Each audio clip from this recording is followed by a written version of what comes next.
The Rams have an interesting wide receiver situation. The Falcons want to play like a track team. And what are the Raiders doing at quarterback? These topics and more discussed on the High Stakes Fantasy Football Show. We are live on the Better Sports Network. Hello, hi, welcome everybody. I'm Eric Balkman. You know me from the High Stakes Fantasy Football Hour, the Road of His High Stakes Lowdown, the Fantasy Football Players Championship. This is the HSFF show on the Better Sports Network. Want to welcome you in tonight for July 11th. We will be here for the next 2 hours.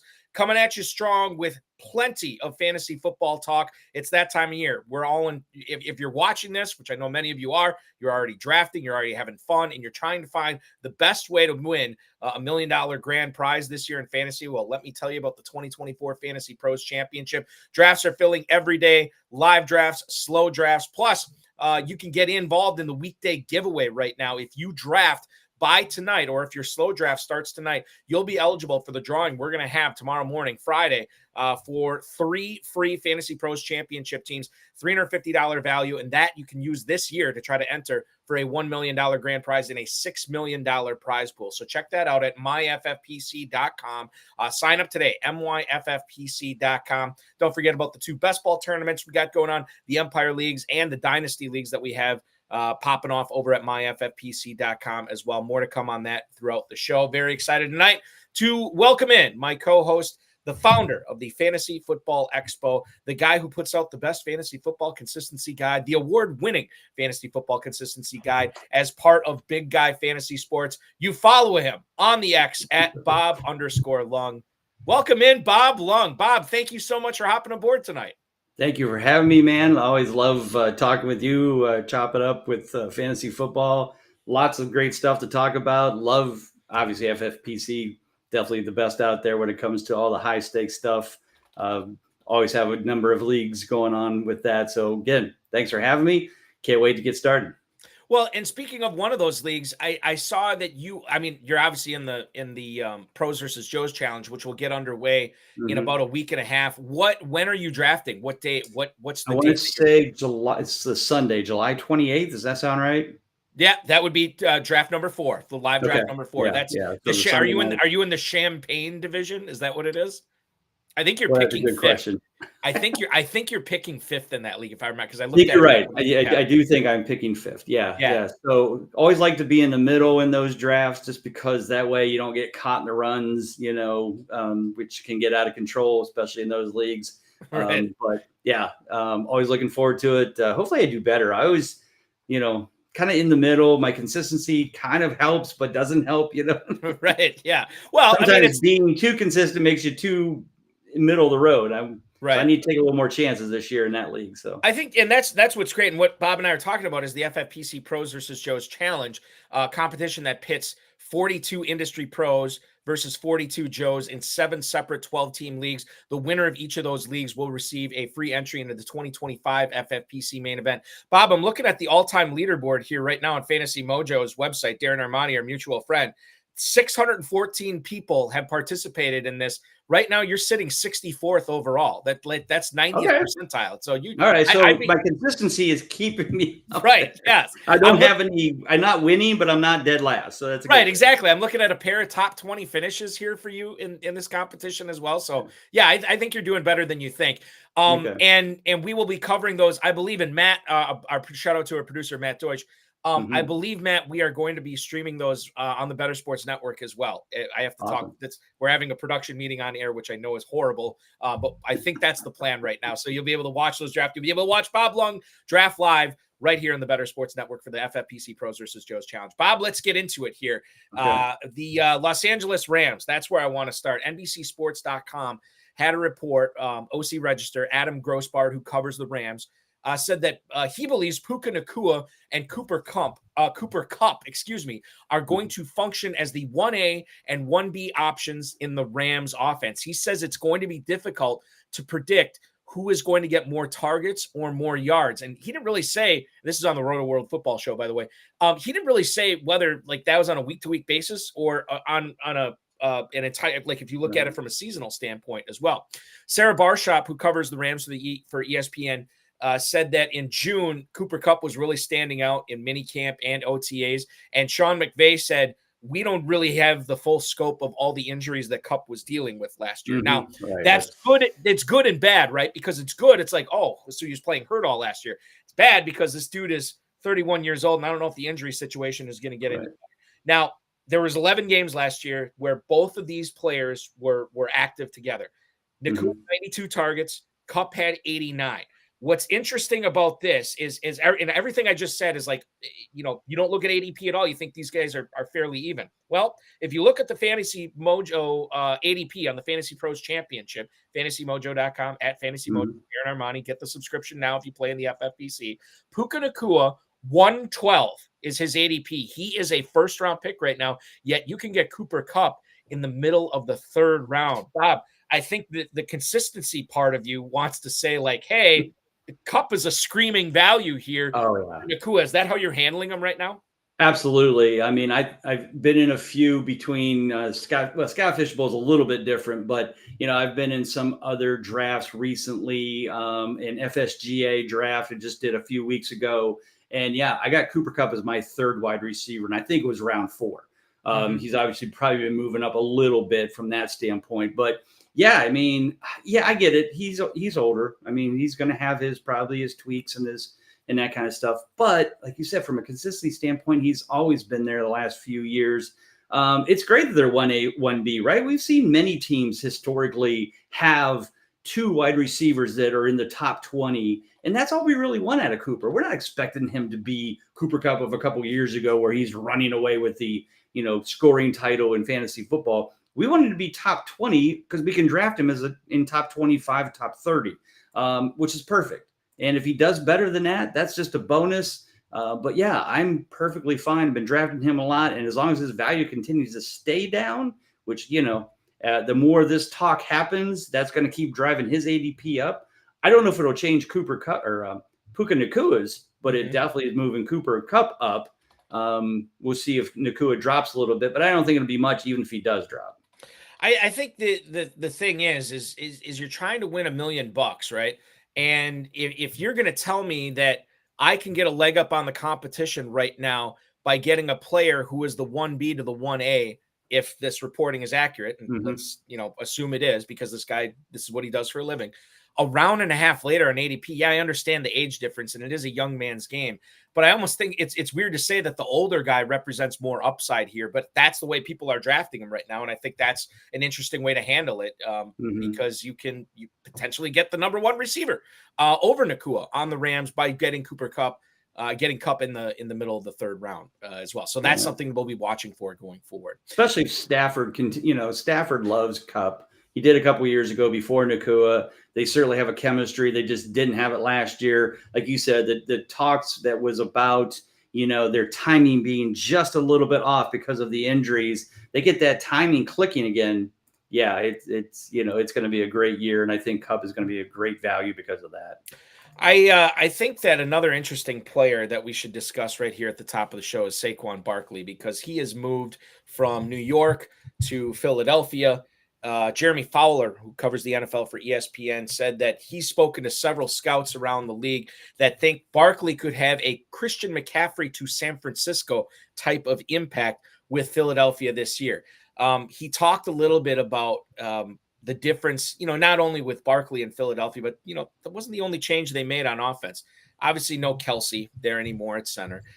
Brian Johnson is not the OC. Kellen Moore is the OC there. And more involvement for the tight ends is something that Fowler centered on too, which would be good for Dallas Goedert. He said that while the Eagles haven't traditionally featured a running back in the passing game with Jalen Hurts as quarterback, and obviously the tush push is something that we've seen be very effective over the course of the last couple of years.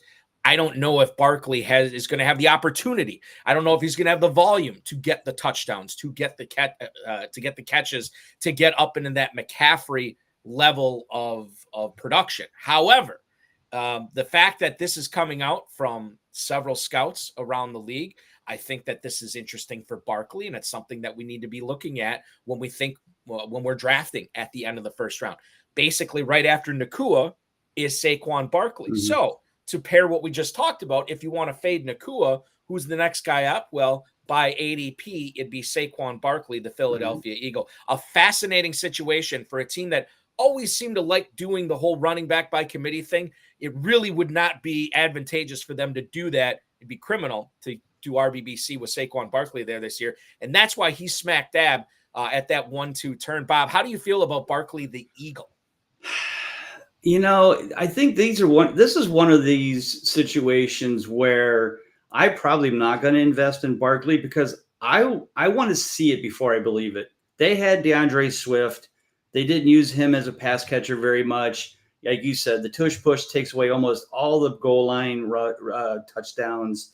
I don't, and let's be honest, do we really think Saquon Barkley can handle Christian McCaffrey type, volume on a game per game basis and stay healthy? He hasn't done a very good job in the past of this. So I think this is one of these, whatever you want to call it, coach speak, media speak, whatever, that's pushing this, whatever you want to call it, this narrative. The narrative. Yeah. That, and maybe this is them saying to the team, this is what you should be doing with Barkley, but you never have with any other running back, but you should because you have Barkley, because you paid him a lot of money. We all agree, but until I see it happen, I'm not going to believe it. So does that mean, Bob, that when, given where he's going, I always bring this up too. Like, I think Matthew Berry from Fantasy Life, he always says this: I don't hate players, I hate ADPs. So Barkley could be a fine pick, right? But right. At the level he's going at right now in the Fantasy Pros Championship, that is a fade for you at this point. That's a definite fade for me. Yeah. Definite fade. Okay, and that makes sense, and I get that. The other thing too that I'm a little surprised because fantasy, with including myself into this statement, fantasy football players can be really stubborn and stupid sometimes. And I think Barkley has burned a lot of people in the past. And while we have to separate that to say like, oh, well, just because this guy did this to me, I'm never drafting him again. Well, you don't want to necessarily do that. But I think that there is more Barkley hate out there than maybe some other running backs. And I'm actually a little surprised that he's been pumped up this high. I don't know if it's because this is the best offensive line he's been in. I'm sure that probably certainly there is that, right? I totally agree with that part. And that's the thing. It's just like I'm still a little surprised he's going that high, and I don't really see him falling. So I don't think I'm gonna. I think I'm with you. I don't know if I'm gonna have a whole lot of Barkley this year. Yeah. Let's go to Atlanta now. This is an exciting offense. This is a really exciting opportunity for drafters right now. If you're looking to cash in on. I don't want to say league winners because that term gets thrown around way too much. But I think that there is some players in Atlanta that are being undervalued right now. And it's not just the players you're thinking of. Ike Hilliard, who is the wide receivers coach in Atlanta, told Taryn Wack, who covers the team for AtlantaFalcons.com, quote, "The faster we can play, the more efficient we can play. Hopefully, the more points we have." Drake London said something very similar. He said, "Slow feet don't eat, and the ball is going to be in the air." Zach Robinson, who used to be the Rams passing game coordinator, is now the offensive coordinator for the Falcons, replacing everybody's favorite OC, Arthur Smith. He guided the last year's Rams to the highest 11 personnel with 3 wide receivers out there, snap count 1,144, while having 60% passing rate in one-score games, which is 6% higher than what the Falcons had last year. Rondale Moore is now on the team. Darnell Mooney is now on the team. These guys run sub 4.4 40s. And when you throw in Kyle Pitts, who, again, ran a 4.44 at the Florida's Pro Day, which is a few years ago now, there is speed on this team. There is speed to burn. You also have a real quarterback this year. You're not faking it in Atlanta like they had been the last few years. Now, regarding Kirk Cousins' injury and his recovery for that, I guess we'll see when we get closer to training camp. But right now, I'm drafting these guys based on Cousins being healthy and based on the fact that I think that the Falcons are going to put up a lot of points, going to be in a lot of shootouts this year. I'm going to rattle off some ADPs here, Bob, and you tell me what you think about them. But Bijan Robinson, whatever, 104. Yeah. You got to pay a premium to get him. Drake London, 206. Kyle Pitts, again, tight end premium format of the Fantasy Pros Championship, 312. Darnell Mooney is a 15th round pick as well. Those are and Cousins is going in the 14th. Those are the Falcons, ingredients to their passing offense right now. Do any of those stick out to you? Like, that is a screaming value. I think a few of them stick out to me. I mean, Drake London is a little bit of a value, not great, but I mean, it's still good because again, he's third round and you're getting a guy that could be a wide receiver one if they get the volume that they're talking about. But the one guy that you mentioned, and I have in every draft I've done because I've been picking him in round 13, 14, or 15, is Darnell Mooney. He's the number 2 guy on this team. They've been talking, he's been talking up the team. They've been talking up him. I feel like, here's a value, especially if you're in a deep league, like our Kings Classic leagues, which have 3 receivers and 3 flex. Darnell Mooney is a hell of a find in that. And everybody's going to listen, and now I'm going to lose him in the Kings Classic. But yeah. And then, like you said, I've always been like, I am not drafting Kyle Pitts. I'm not drafting, he's always too high, always too high, always too high. This year, like you said, what was it, round 5, 4? For Pitts is going in the 3rd. I think it was the 3rd. So right? Late 3rd. I think it's 312, you said. Maybe. 312, yeah. Okay, yeah, so late 3rd, early 4th, right. So again, maybe I load up on 3 wide receivers. I grab Pitts as my number 1 tight end and beginning around 4 at the turn. I mean, that's a great value, especially when you realize if he just kicks it, they kick it in with him like we've all expected, he's going to be a top 5, maybe top 3 tight end this year. So those two, I mean, Mooney is a huge value. Kirk Cousins is a huge value, especially if you're in anything that has to do with 2 quarterbacks. Scott Fishbowl drafted Kirk Cousins in round 12 or 13 as my second quarterback after getting Burrow in round 1. So yeah, I think there's great value there, and I'm surprised outside of London. And well, of course, Bijan we knew, but that people are kind of like, oh well, we're kind of meh about it. And I'm like, really? Right. Yeah, I don't think you can be meh about Kyle Pitts at all because No. I say this every year. I don't remember a player in the FFPC ever being polarizing literally every single year he's been in the league. Kyle Pitts has always been like that. Yeah.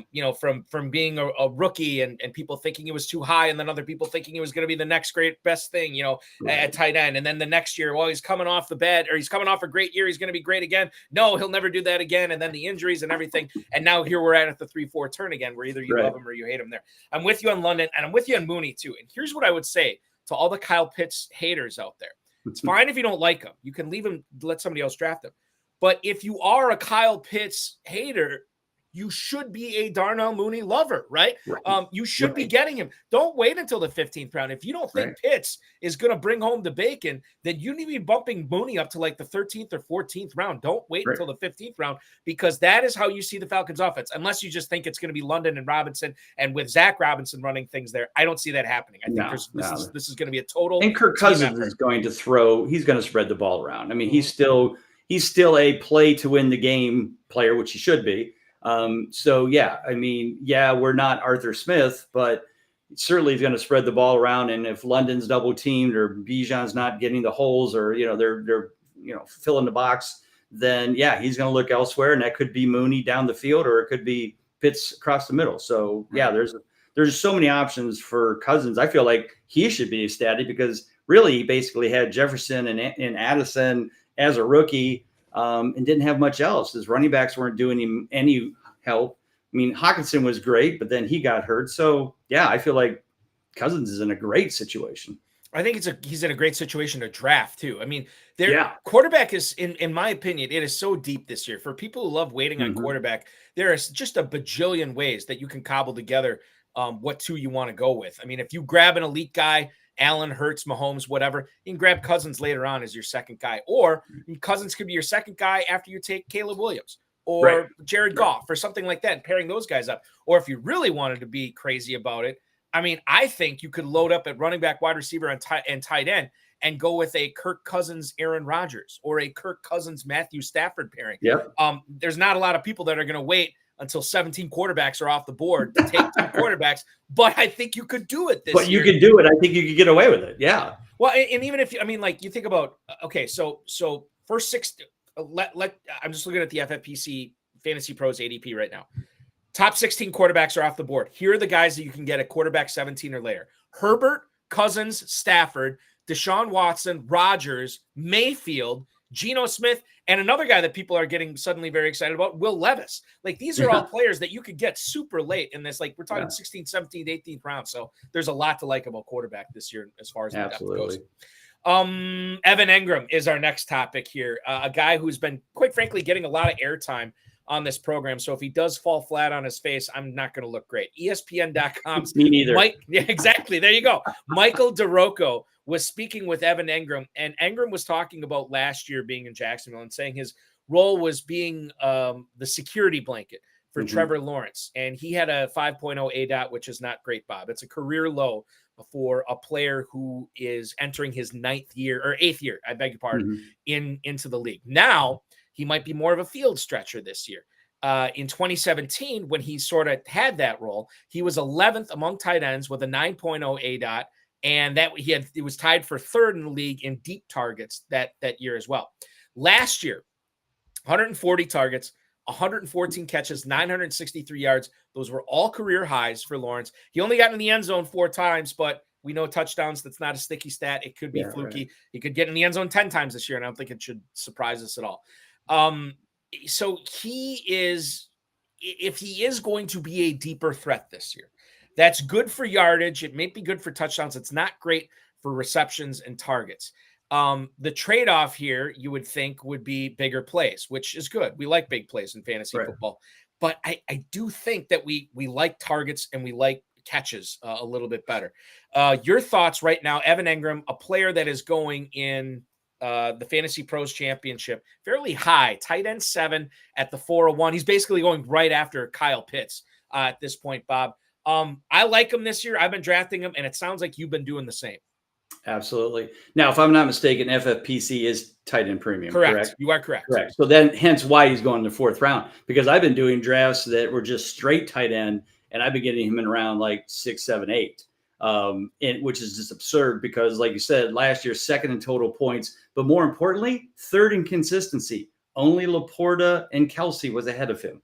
So the fact that he is tight end 7, 8, whatever that is just dumbfounding to me. Yeah. And will he get more deep balls? Maybe, but let's be honest. Is that what they really want to do with him when they've got Christian Kirk on one side and they've got Brian Thomas, obviously. Thomas. Yeah. I mean, aren't those the guys who are supposed to stretch the field? Now, if he can catch one down the seam, okay, fine. And he runs it for 30, 50, 40, 50 yards. I'm all for it. Certainly the touchdowns could be coming, as you mentioned, because Calvin Ridley was their highest targeted player last year in the end zone. So he's gone. So you got to believe a tall, big bodied person like Engram might get more touchdowns. Yeah, I'm all over him. I mean, he's just in a great spot, a great value. And yeah, I have him pretty much every team that I've drafted so far at tight end. If I'm not getting Pitts, I'm getting him. The other thing to keep in mind here too, and I'm always wary about what players themselves say, not like really wary of when players are talking about their injuries and how healthy they are or how hurt they are, because I think they often overestimate their health. But, this is, consider the source here. This is DeRocco speaking to Engram himself, and Engram saying, this is what I did last year. This is what I'm going to do this year. Okay, well, this is not the coach saying it. This is not the OC saying it. Maybe they want to do that. Maybe they would say that too. But it's one thing to actually to do it, to execute this. And I think you're right. I mean, I think if Kirk and Thomas are the field flippers, they're the lid lifters. What are we doing with Evan Engram? We're not sending him deep with those guys. Right. It's not going to send 3 guys deep. Right, exactly. We're going to keep him in the same role that he had his best season at last year. Right. So I think that there's something to be said for that. So you like to hear that they want to send him downfield more, but you also have that cushion and that comfort of like, they still may utilize him in the way that they did last year when he was great. Right. Even if his depth of target is 10 yards overall better, it's still a plus. Right. It's still deeper, but it may not be the going 50, 60 yards per touchdown. I don't see that happening. One of the we talk about Evan Engram and how you and I have been drafting him a lot. I've been drafting Chris Godwin a lot this year, and he's been turning into great minds. Hopefully, he's a guy. Well, I'll just read this. Greg Allman, who covers the NFL for Fox Sports, said that the Buccaneers plan to use Godwin more from the slot this season. Godwin's role will be, quote, the role Cooper Kupp had with the Rams when Liam Cohen was there, who's the offensive coordinator for the Bucs. Godwin was in the slot last year 37% of the time. That was his lowest total in 5 years. Now, in 2021 and 2022, 72% of his snaps were from the slot, and he caught 202 passes combined in those 2 years. Last season, he saw sporadic usage. I shouldn't say he saw no usage, but it was kind of all over the place. 42 targets in his last 5 games. So I think the thing that we see with Godwin is something I always apply to fantasy baseball. In other words, if I can find a proven player coming off a down year, chances are the fantasy community will be still down on him because we do not have elephant memories. We have very, very small, very, very short memories. And we just remember Godwin not being a world beater last year. So he's probably going to be going later, and he's going at a price where I'm comfortable with right now. Now, in the FFPC and the Fantasy Pros Championship over the last 5 days, Godwin is not even a top 30 receiver. Granted, he's close. He's wide receiver 31, but he's going in the early 6th round. Okay. Now, I'll just tell you right now, at that spot, this is like T. Higgins, Tank Dell, Terry McLaurin, Hollywood Brown territory. I could kind of tell myself a story about all those guys, but man, Godwin does stand out there as a guy that I think has the easiest path to outperforming that ADP, Bob. Absolutely. And once again, let me highlight the consistency of this player. 2 years ago, as you mentioned, when he played mostly slot, number 2 in consistency out of all wide receivers at 93%. That means 93% of the games he is earning at least 12 plus fantasy points. He was 18th in points that year, 2 years ago, but that's because he missed 2 games. The year before that, he was 79% consistent with putting top 12. So like you said, those 2 years that you talked about, he was a top 12 in both in consistency. And yeah, I'm drafting again, just like you. I'm drafting him a lot. And I'm getting him as my wide receiver 3, and I'm just freaking giddy about it. He's one of those players where even if he goes up in ADP, he's so low right now that I'd still be comfortable taking him like another round higher. Now, this goes in the old adage of like, okay, well, if you've been drafting for a long time, you already have Godwin at these prices. Maybe you want to go elsewhere if he's going up another round. And I think a case can be made for that, but that's only for really, really big time volume players. I think even if Godwin goes up a little bit, you still want to be in business with him. The players that we want to be in business with in the Chargers backfield is something that has come up on this show. Basically, I don't know. I mean, probably even prior to the NFL draft, basically ever since Eckler left in free agency, Gus Edwards signs there, J.K. Dobbins signs there, and the Chargers did some housekeeping or cleaning house, I should say, with no Keenan Allen, no Mike Williams this year. The Chargers of 2024 are going to be very different than 2023. They have a new head coach there. They have a new OC there, new attitude. And I think a lot of us have been drafting blind for the Chargers running back situation, looking for any kind of morsel, any kind of nugget of info to hang on to try to figure out which way we should shift our leanings in the Chargers backfield. We may have gotten one from Daniel Popper, who covers the Chargers for The Athletic. He says he sees Gus Edwards as the clear lead back for the Chargers heading into 2024 training camp. He thinks the secondary touches are what people are competing for. But he says if Dobbins is healthy, he probably wins that job. I would assume that would be the case. The question is number one, is Dobbins healthy? And number two, is he going to stay healthy? So that's another conversation. Right. But people who've been pumping up Kamani Vidal, we look at 6th-round rookie running backs and their hit rates over the last 10 years. It's like almost non-existent. I think the only one was Elijah Mitchell, if I remember correctly. And even he didn't light the world on fire. It wasn't all that great. There's a lot of Kamani Vidal love out there. Popper believes that he is number 3 on the depth chart right now.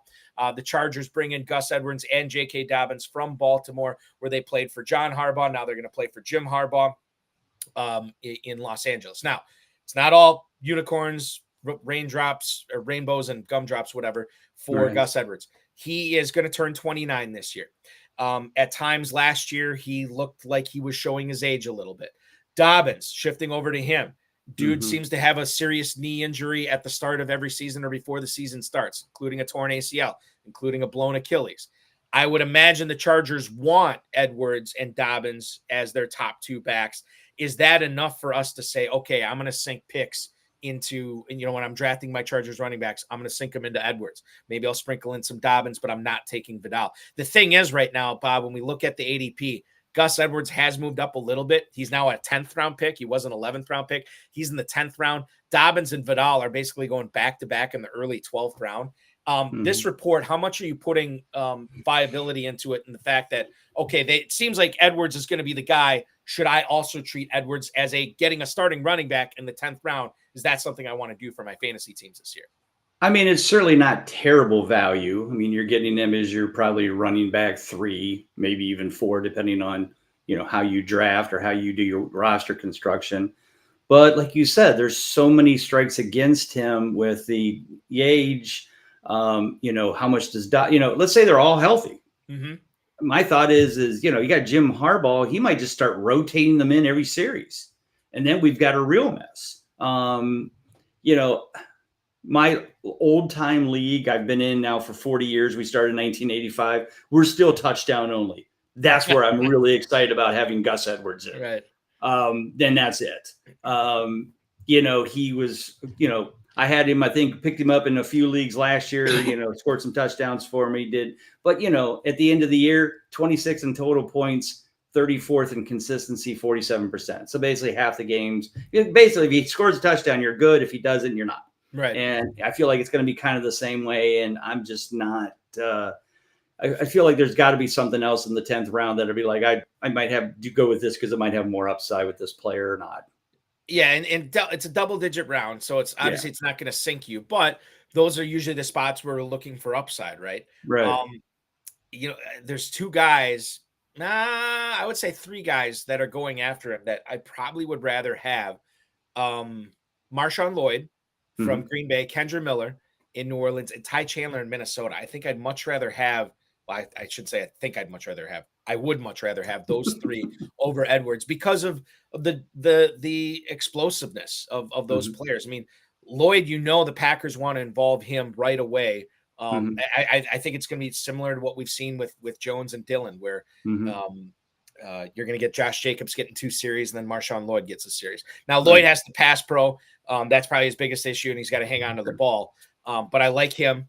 Kendra Miller, I think, is another guy. There's a groundswell seemingly over the last couple of weeks for Alvin Kamara, but I still think Kendra Miller could be a really, really special player in fantasy this year. And this pains me as a cheesehead, but like I'm kind of down on Aaron Jones this year, not because he's in Minnesota, but because he had 3 significant injuries last year. Yeah. And he's not getting younger. And I do believe that people are maybe not necessarily overdrafting him, but I think they're underdrafting Ty Chandler in the 11th round. So those are 3 players I give you an example of, players I like better than Gus Edwards. Stay in the same division as the Chargers here. Let's talk Raiders. The Athletics' Tashawn Reed had a report that said Aiden O'Connell and Gardner Minshew split snaps with the starters this offseason, and are going to continue doing that at least when training camp begins.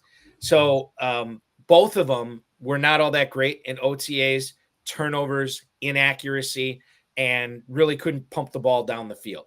O'Connell and Minshew, 17th and 20th in ADOT, respectively, last season, among 30 quarterbacks with a minimum of 300 dropbacks. Jeremy Fowler thinks that O'Connell probably has the slight edge over Minshew right now, but O'Connell was already there. Minshew came as a free agent this year. Right. These are just bridge quarterbacks. I don't know what the Raiders' long-term solution is here, but we have to figure out what the short-term result is going to be with these 2 quarterbacks here. Bob, does it make a difference for drafting players like Devontae Adams, Jacoby Myers, Brock Bowers, whether O'Connell's a quarterback or Minshew? Are you rooting for one of these guys to get the job because it might increase the fantasy viability of some of these skill position guys in Vegas? I mean, I feel like, Minshew's definitely the veteran. Didn't do a bad job filling in last year for the Colts, but O'Connell was there. O'Connell, I think I read just recently that Devontae Adams went on record of saying, O'Connell is our guy. He was our guy last year. We've been, we played with him. We were there with him. And, Adams didn't do too badly. And I'm drafting a ton of Jacoby Myers because he was 24th in consistency and 27th in total points. And yet he's going as like wide receiver 45. So yeah, I feel like O'Connell probably just keeps the job. And then if he starts failing, I guess Minshew fills in. But I feel like they needed somebody to give him something to, kind of kick it up a notch and have a veteran there for not only for that veteran presence, but just for just in case he does fall apart. But we've also heard Devontae Adams in the last week go, well, things aren't going well. I'd love to go to the Jets and play for Aaron Rodgers. So who knows? Yeah, that's such a slap in the face to Garrett Wilson. Yeah, you know what I mean? Like, because it almost seems like Rodgers is encouraging it. And it's like, dude, you just were so effusive in your praise of Garrett Wilson last year. He's still there. Just as an aside here, Devontae Adams, I think I'm starting to slow my roll on him a little bit, given his age and his offensive situation there is kind of offensive. Are you, and I'll look up, by the way, Jacoby Myers, wide receiver 52 in the Fantasy Pros Championship right now. I love that value. Devontae Adams currently is going as wide receiver. Why can I not find him here? Wide receiver 12 at the 211. Too high, too low, just right. Like you said, the wide receivers around him are probably people like, Cooper Kupp and, Drake London and Jalen Waddle and, those kind of players. And I'm probably going to pick one of them before I'm going to take Adams. And just because I'm uncomfortable, he pulled it off last year. I didn't draft him much last year because I was afraid that was going to be a mess. And he did okay. They really forced him the ball a lot, which obviously that's why Jacoby Myers kind of quietly scored about 12, 15 points a week and, was there for people like me who saw the consistency and had him. But I don't expect much different from that. They're going to probably still force the ball to Adams and, Myers will get his and, maybe Brock Bowers gets a little bit on the side too, but they didn't use Mayer very much last year and they drafted him. So who knows? Yeah. Our producer, Matt Deutsch, talking about how Gardner Minshew gave Michael Pittman a lot last year. He thinks he's going to do the same for Devontae Adams this year. And that could be. And it's not like Adams is like a first-round pick. He is fallen now to almost the early third round. And that's a spot we could start looking at him there. But yeah, when he was going in the early second, mid-second, there was other players I like better. There's going to be other portions of the show that we will touch on the Raiders passing situation and other AFC West teams. We want to take a quick break. When we come back, we're going to find out where Bob Lung stands on great players like Brandon Aiyuk, Lad McConkey, Jordan Addison, Jalen Polk, a lot of these polarizing players that are out there. You're watching the High Stakes Fantasy Football Show on the Better Sports Network. He's Bob Lung. I'm Eric Balkman. Stick around. We roll on right after this. Is Dynasty. And the place to play is myffpc.com. Go to myffpc, use promo code Kupp. They'll give you $25 when you deposit $35 or more. Now is the time to get in there and get set up with a startup draft. Now is the time, now that the rookies and everyone are set, because you can go in and you can start the draft and, you draft your Justin Jeffersons and Jamar Chases. And now that we know where the rookies are and where they're landing, you get going on that. So you want to try and set a startup draft for this week coming up if you're not involved yet. So go get involved. Use the QR code here or use the promo code that's in the link in the description here and get yourself going on Dynasty so you can really enjoy these players and draft the players you believe in. If you like Michael Penix Jr., you got to play Dynasty because you got to wait for him, but the payoff is big. And same with like Pearsall and Jackson Smith and Jigba and all these guys. Get in and do that. And I'll tell you what, the orphan leagues over there that we've been talking about, those all got bought up. They're actually all sold. People from this show I know took over a bunch of them. So right now, startups is the way to go. That's the way to rock and roll. It is startup season. Startup season and rookie draft season. That's what's up. Get set up at myffpc.com.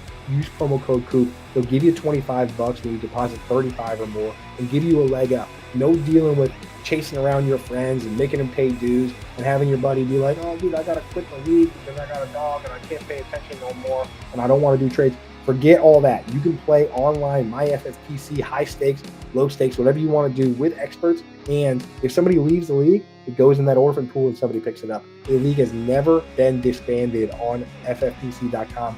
That's directly from Eric Balkman over there has told me that. So that's what's up. Get set up.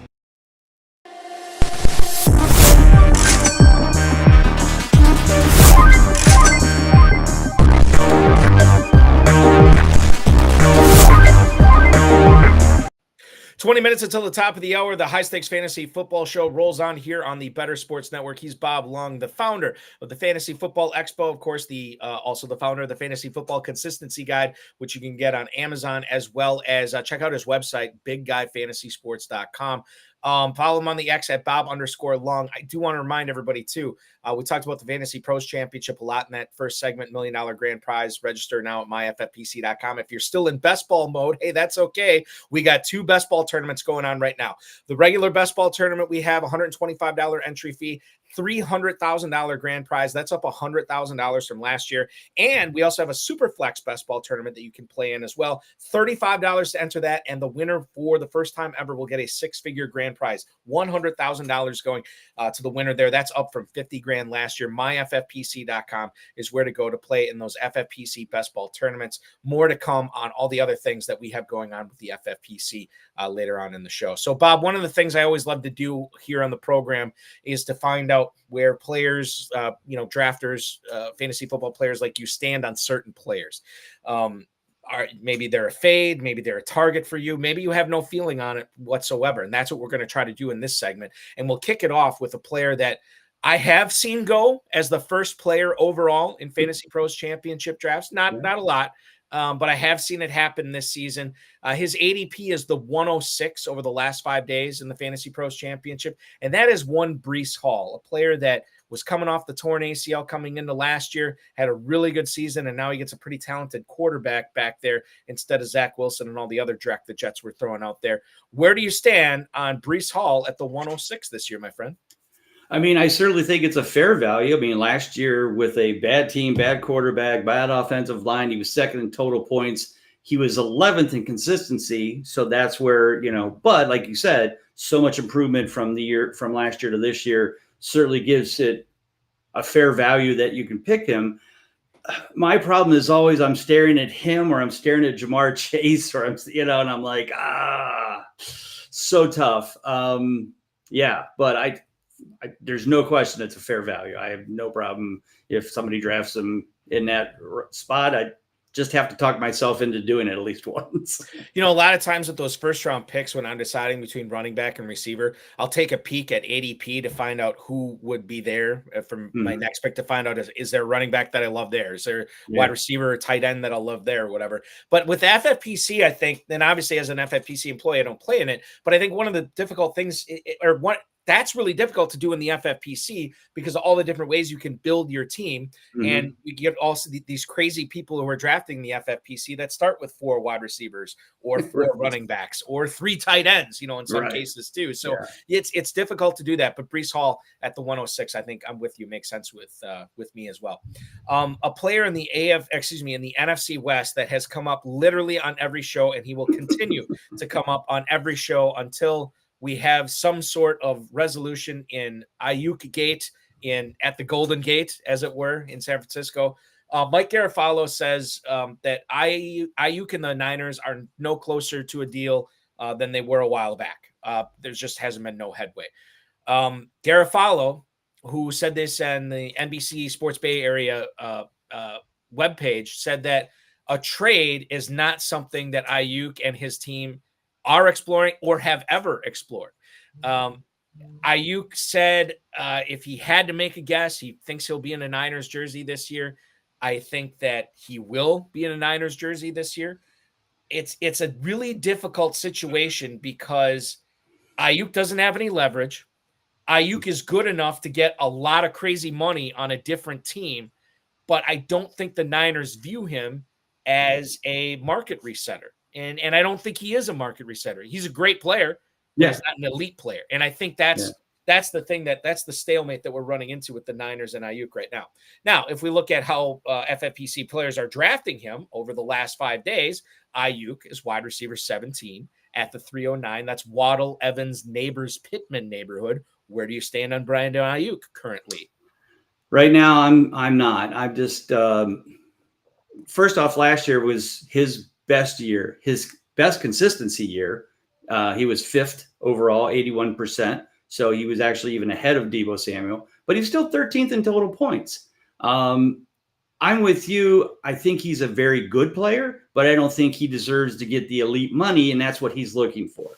Now, if he kicks his ego down a couple notches and says, okay, I'm worth 35 million instead of 50 or 60 million or whatever he wants, I think that the 49ers will sign him.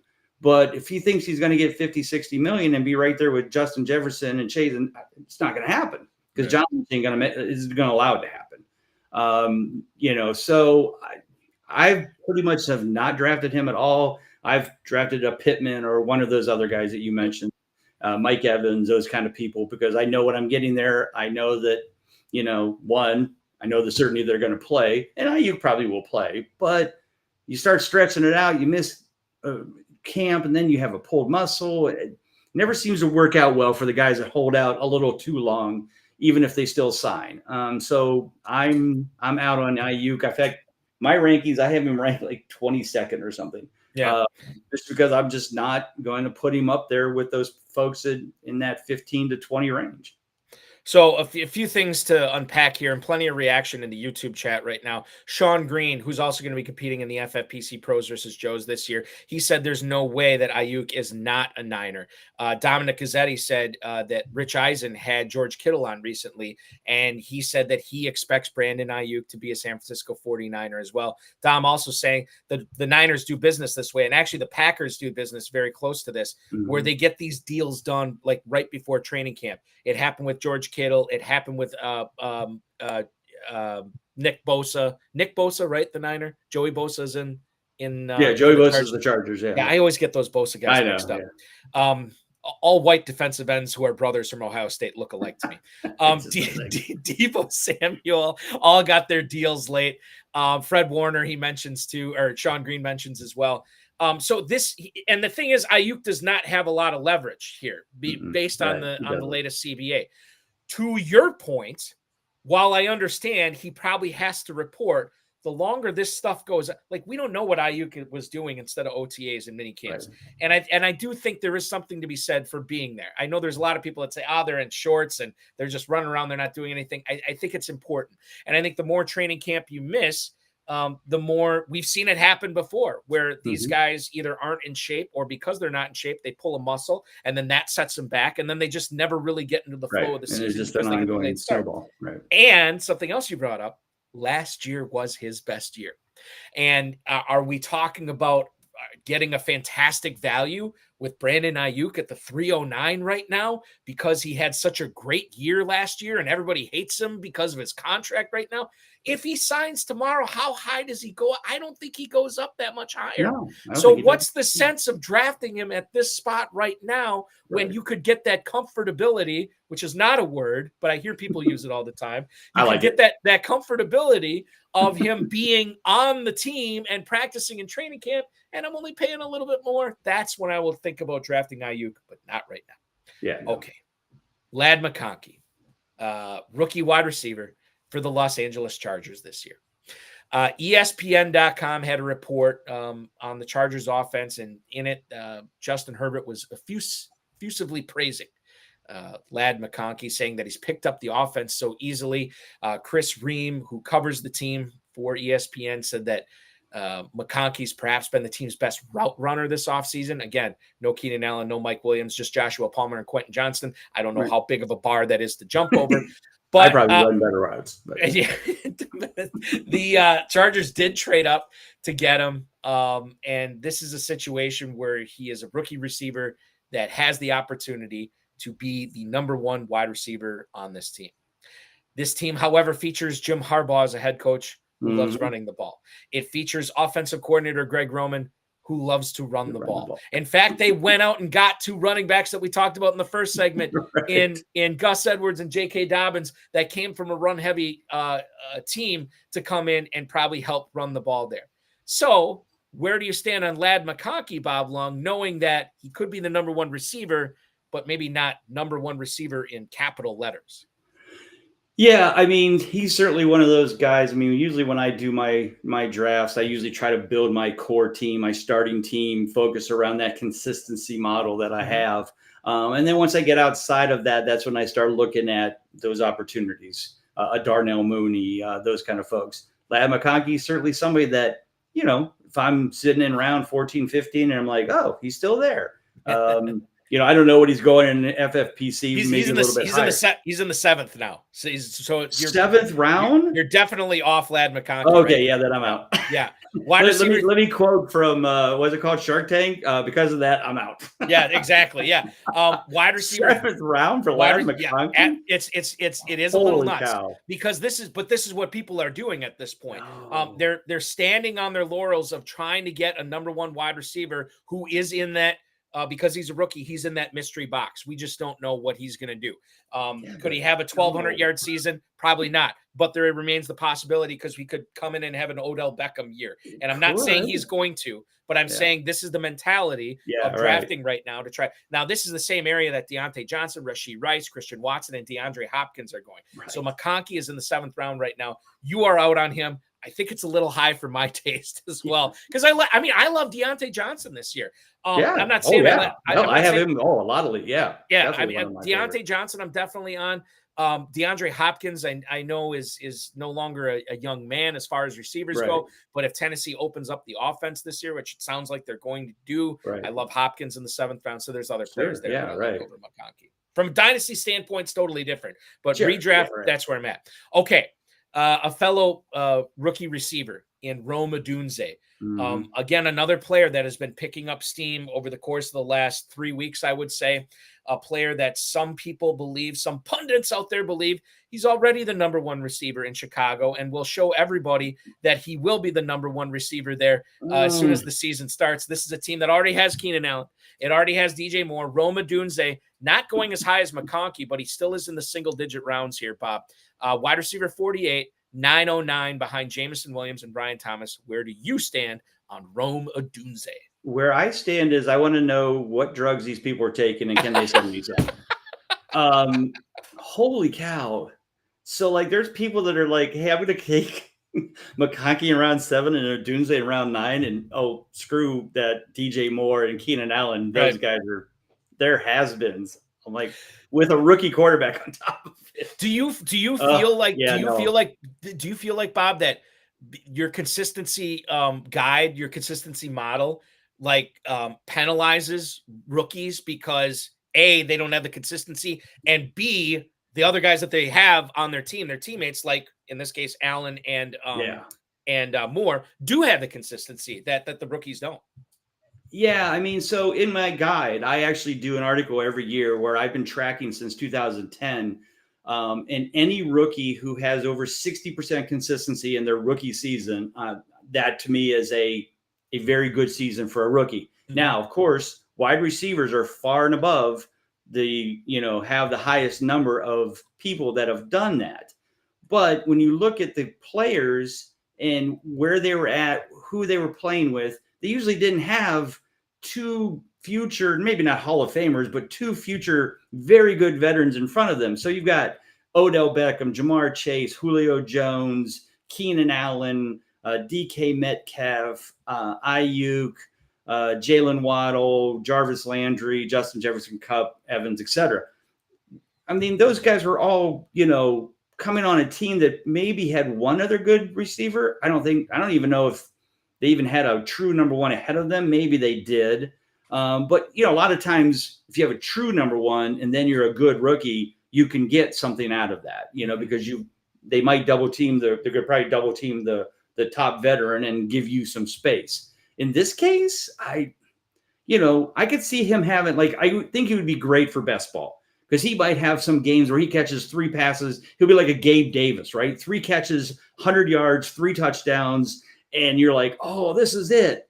And then you won't do anything for 3 weeks. Right. That's what I see out of Rome Odunze. Great best ball, but, in a redraft where you have to start him and make that decision of benching, I can't do it. It's really tough to do, really, and especially when you're talking about investing a 9th round pick into that, it makes it even more challenging to build your roster that way. Chris Lude on the YouTube chat says, "Oh, it's rookie fever," and while I kind of agree with that, at the same time, historically, rookie fever, all these guys that are drafting their dynasty rookie drafts, that usually wears off by the end of May or early June. We're in mid-July here. That's rookie fever. If you got rookie fever now, you need to get a vaccination or something, because Yeah. this is a massive problem for you if you're doing that. Or cut down on the drugs. Or cut down on the drugs. That'd be another, don't do drugs. Sean Green, I don't know if Caleb Williams can carry 3 wide receivers and a tight end this year. I think we'll get into Cole Kmet later on, but that's another good point. Rookie quarterback, which you alluded to earlier. Okay, we've been talking about rookies here with these last couple of players. Let's go with a grizzled veteran in James Conner. Now, according to Phoenix Cardinals' Johnny Venerable, he is seeing the bulk share of the team's backfield workload in 2024. According to Venerable, the coaching staff loves James Conner. They love his leadership. They love his tough running style. Quote, the best version of this offense last year ran through Conner. This is what he said in an interview with Patrick Doherty from Roto World and Denny Carter.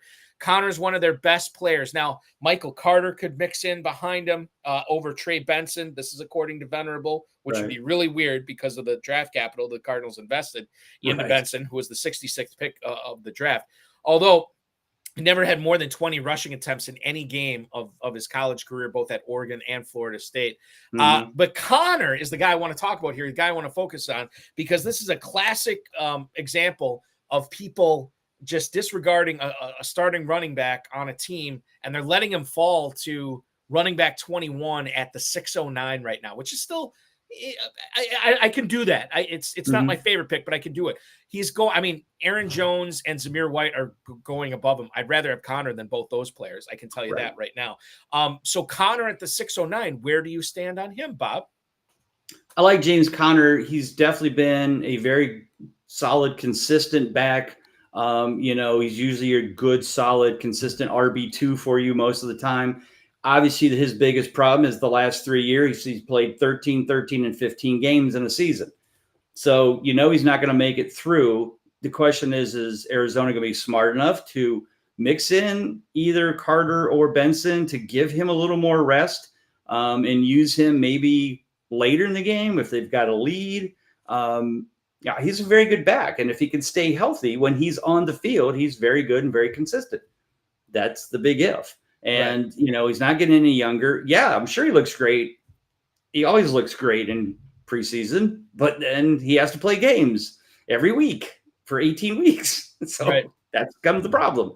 Again, I love drafting Conner if I can get him as my RB3 and I don't have to rely on him, but maybe I use him early and after week 5, I try to trade his butt before he gets hurt. But, he's a solid player. He's definitely a gritty veteran, but it's just a question of how long can you take that risk before he goes down.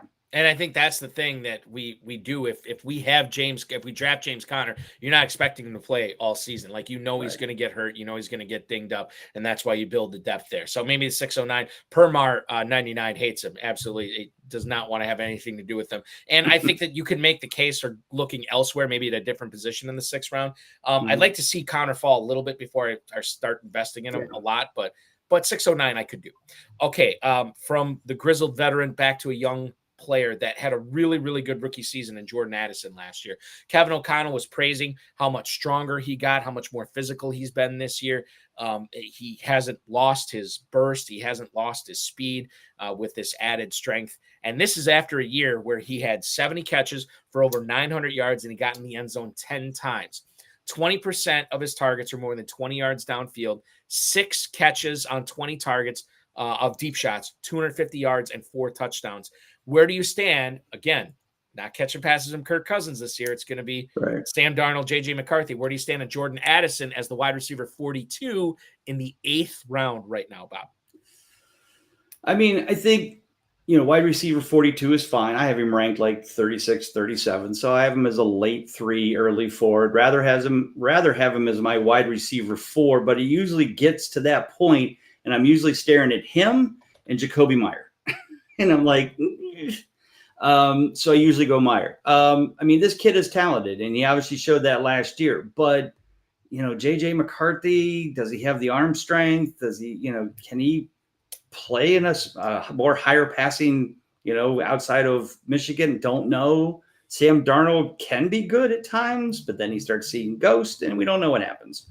So, I'm just kind of staying away from the Vikings offense this year because there's just too many question marks, and it's right there at that quarterback position. And if it proves wrong, but I would rather take my chances somewhere else.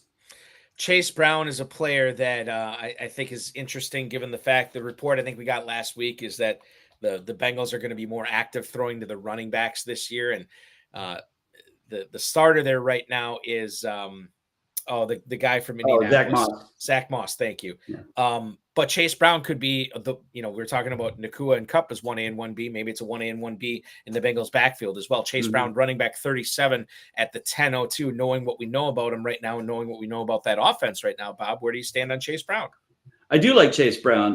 Again, at that spot, it's a good value for sure. I think Moss to me is like a poor man's James Conner. I mean, he can run hard. He can get in the end zone. He can run people over, and that's great. But he never seems to finish a year. Last year he filled in great when Jonathan Taylor went down, but then he got hurt, and then luckily Taylor came back. I feel like Chase Brown needs to be used more.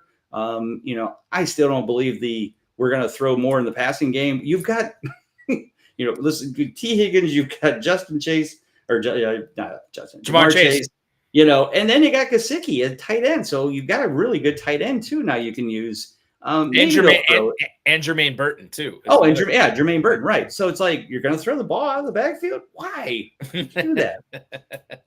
Run Zach Moss. I mean, again, if you want to mix it up every once in a while on a couple series, I get that. But that's one of those backfields that I'm not going to probably invest in, Moss or Brown, because I just don't know what's going to happen. And I'd rather take my chances on a more, solidified backfield than that one. And, because if you take one, you almost have to take the other because you don't know what's going to happen. Yeah, it might be a best ball situation, right? Yeah, right. It's a great best ball situation for both of them. Yeah. Permar 99, he loves Zach Moss right now. He thinks he's a perfect fit for the system. He's a steal right now. That may be too. I mean, that's right now it is. Yeah. Talk to me in week 10 when he's down and out for 4 weeks. Right. Yeah, that's the other thing we need to keep in mind. Yeah. We'll stick in your state of Ohio here and talk Cleveland Browns here, Bob. Chad O'Shea, who's the Browns wide receiver coach, said that Jerry Jeudy has made so much progress learning the offense this season. The Browns not only gave up draft capital to acquire him from Denver, but a 3-year, $58 million contract extension is what they handed Jeudy as well. And he could be the primary slot receiver. Zach Jackson, who covers the NFL for The Athletic, said that Jeudy has never had more than 972 receiving yards in a season, but 14.3 yards per reception over the last couple of years. He is going late. This is Ken Dorsey's offense. He's going late in drafts. Wide receiver 58 at the 12:05. He's always left a bad taste in my mouth, but I think that if I'm into the 12th round, I don't necessarily care about taste, Bob. I just want to get full. Where do you stand on Jerry Jeudy? Well, so as a Cleveland Brown fan, since I live local, it all comes down to that one man who's getting paid $240 million guaranteed dollars. If he can stay healthy, if he can be, I don't care, 70% of what he was 3 years ago in Houston, then Jerry Jeudy certainly has value because your other wide receiver is Amari Cooper, who's not getting any younger. So I think there's value. And I think that's why they signed Jeudy, because he will be the future, because I think this will be probably Kupp's last year. I think he's 30, maybe going on 31. So I think that's why they did it. I mean, he certainly had the talent. Just 2 years ago, he was 22nd in both total points and consistency. So I think there's value. And again, like you said, 12th round, I'd take a shot, and hope something happens. Hope Joe Flacco comes back. It's all we can hope for, right? That's the only time their pass offense looked any good. But it all comes down to Deshaun Watson, and that's what scares me about that pass offense at this point. Dom Gazzetti said the first Cleveland Browns player he's taking this year in drafts is the Cleveland Browns defense, which is sort of a terrible idea. It's a backhanded insult to Deshaun Watson and that offense. Yes, a lot of other people. And I'm a big fan of Amari Cooper this year too. I think he's going to have a great year. Moving on to Jalen Polk, Mike Reese, who covers the Patriots for ESPN.com, believes that Jalen Polk could make an immediate impact for the Patriots this season. He's 6'1", he's 203 pounds. Jared Mayo, I should say, the head coach of the New England Patriots, says Jalen Polk is a self-starter. 69 catches, 1,100 yards, and 9 touchdowns in his last season in Washington. He played outside. He played in the slot as well. It's expected to be for the Patriots this year that they're going to have Demario Douglas playing in the slot, and Polk could be on the outside a lot for a team that, quite frankly, doesn't have a very challenging wide receiver room. Right. They got Javon Baker there, and I mentioned Douglas. Polk is going fairly late right now, wide receiver 71 in the Fantasy Pros Championship, 16th round pick. Where do you stand on him, Bob? I've gone back and forth on this one. Yeah, I mean, certainly nobody is a fan of any part of that New England offense, maybe Ramondre Stevenson, but then again, that's the only thing they have. So teams stop him, and now you've got Drake May and 43 different wide receivers to figure out who's going to be valuable. So, yeah, again, I'm probably staying away from that team as a whole. It's not a terrible, shot at round 16. Put him on there. Maybe he does become something. If he can get 6 catches for 60 yards every game, that's not terrible from that spot. So that could happen because, let's be honest, New England's not going to be very good. I think that one of the players in the NFL that is hoping New England will not be very good is a guy that is going to be playing against them, God willing, twice this year, and that's Aaron Rodgers. He missed his mandatory minicamp due to a pre-planned trip to Egypt. We don't need to get into the off-field stuff. Here's what it comes down to me with Aaron Rodgers. Yeah, he's an incredible competitor. He loves it when people doubt him, and he usually has his best football, or he plays his best football when everybody is expecting him to flop or expecting him to underwhelm. Well, FFPC drafters are definitely expecting him to underwhelm. The 4-time MVP is currently going as quarterback 21 at the 17-18 turn. Again, single quarterback league here. Right. I really, it's not like I want to go crazy with Aaron Rodgers. I definitely wouldn't draft him to be my starter. Right. But man, Bob, I think I'm going to have him on a lot of teams as my backup. Where do you stand on Aaron Rodgers this year? Absolutely. Yeah, I mean, if it's a 2-quarterback league, I'm perfectly fine with him as my number 2. And like you said, even in a 2-quarterback league, I've seen him go, later rounds, or not later rounds, mid rounds, 7, 8, which is late for a 2-quarterback. Like, he's in there, like you mentioned, with the Kirk Cousins and the, Rodgers and Derek Carrs and those kind of folks. And it's like, yeah, I mean, if I'm going to take a chance, heck yeah, I'm going to take a chance on Rodgers. Yeah, I mean, like you said, he's definitely got a chip on his shoulder. He wants to prove that there's a reason why he wanted to go to the Jets. He's got the team around him, got the offensive lines improved greatly since last year. Yeah, I have no problem getting him as my QB2, especially, either as my backup if I need him, or as a QB2 in a 2-quarterback league. Yeah, I'd love Rodgers for sure. Bill Hollywood is out on Rodgers, and that's fine. I get it. But to me, he's part of that great quarterback depth, which is why you don't need to be drafting quarterbacks early this year. Of course, I say that, and I started my Scott Fishbowl team with 3 straight quarterbacks. So what the hell do I know? Do as I say. Don't do as I do. I think that's the biggest thing. If it wins, it's not stupid, right? Yeah, that's true. That's true. Then we'll trust the result, not the process at that point. Yeah. He's Bob Lung, the fantasy football consistency guide maker, the founder of the Fantasy Football Expo from Big Guy Fantasy Sports. He is joining me tonight as we roll along into hour 2 of the High Stakes Fantasy Football Show here in the Better Sports Network. We're going to put Bob on the clock. Would he rather draft certain players this year? Collins or Waddle, Burrow or Prescott? That and much more. We roll on right after this. The Bears have to be one of the most inept franchises of any sport I've ever seen in my entire life. And they share the city with the White Sox, who are also inept. Like, that is how bad the Bears are. I just don't understand how you can go your entire existence and the quarterback that wins you a Super Bowl is Jim McMahon. You couldn't find anybody else. They don't have a good history with quarterbacks, and they let him be the quarterback for a long time, too. Deshaun Watson and Patrick Mahomes right there. And you drafted Mitch Trubisky. They were right there. I there's a lot of pain in being a Falcons fan. The Bears are one of the teams I could argue they might have it worse, and they have a Super Bowl. And when the best quarterback in the past 50 years is Jay Cutler, you have a problem. That's so funny that you just said that. We were talking about Jay Cutler the other day, me and my friend, and I was like, yeah, he was on, because we were watching the Colorado Rockies game against the Giants, and it looked like he was behind the thing. I was, yeah, well, he played for Denver most of his career. We looked it up. Chicago let him be their starting quarterback way too long. Here's the thing, too, is that Jay Cutler wasn't bad. Like, he was erratic. He wasn't terrible, though. The poor man's Brett Favre. I'm taking him over Justin Fields. I'm sorry. I would. But Jay Cutler led that team to an NFC title game that they lost to Green Bay.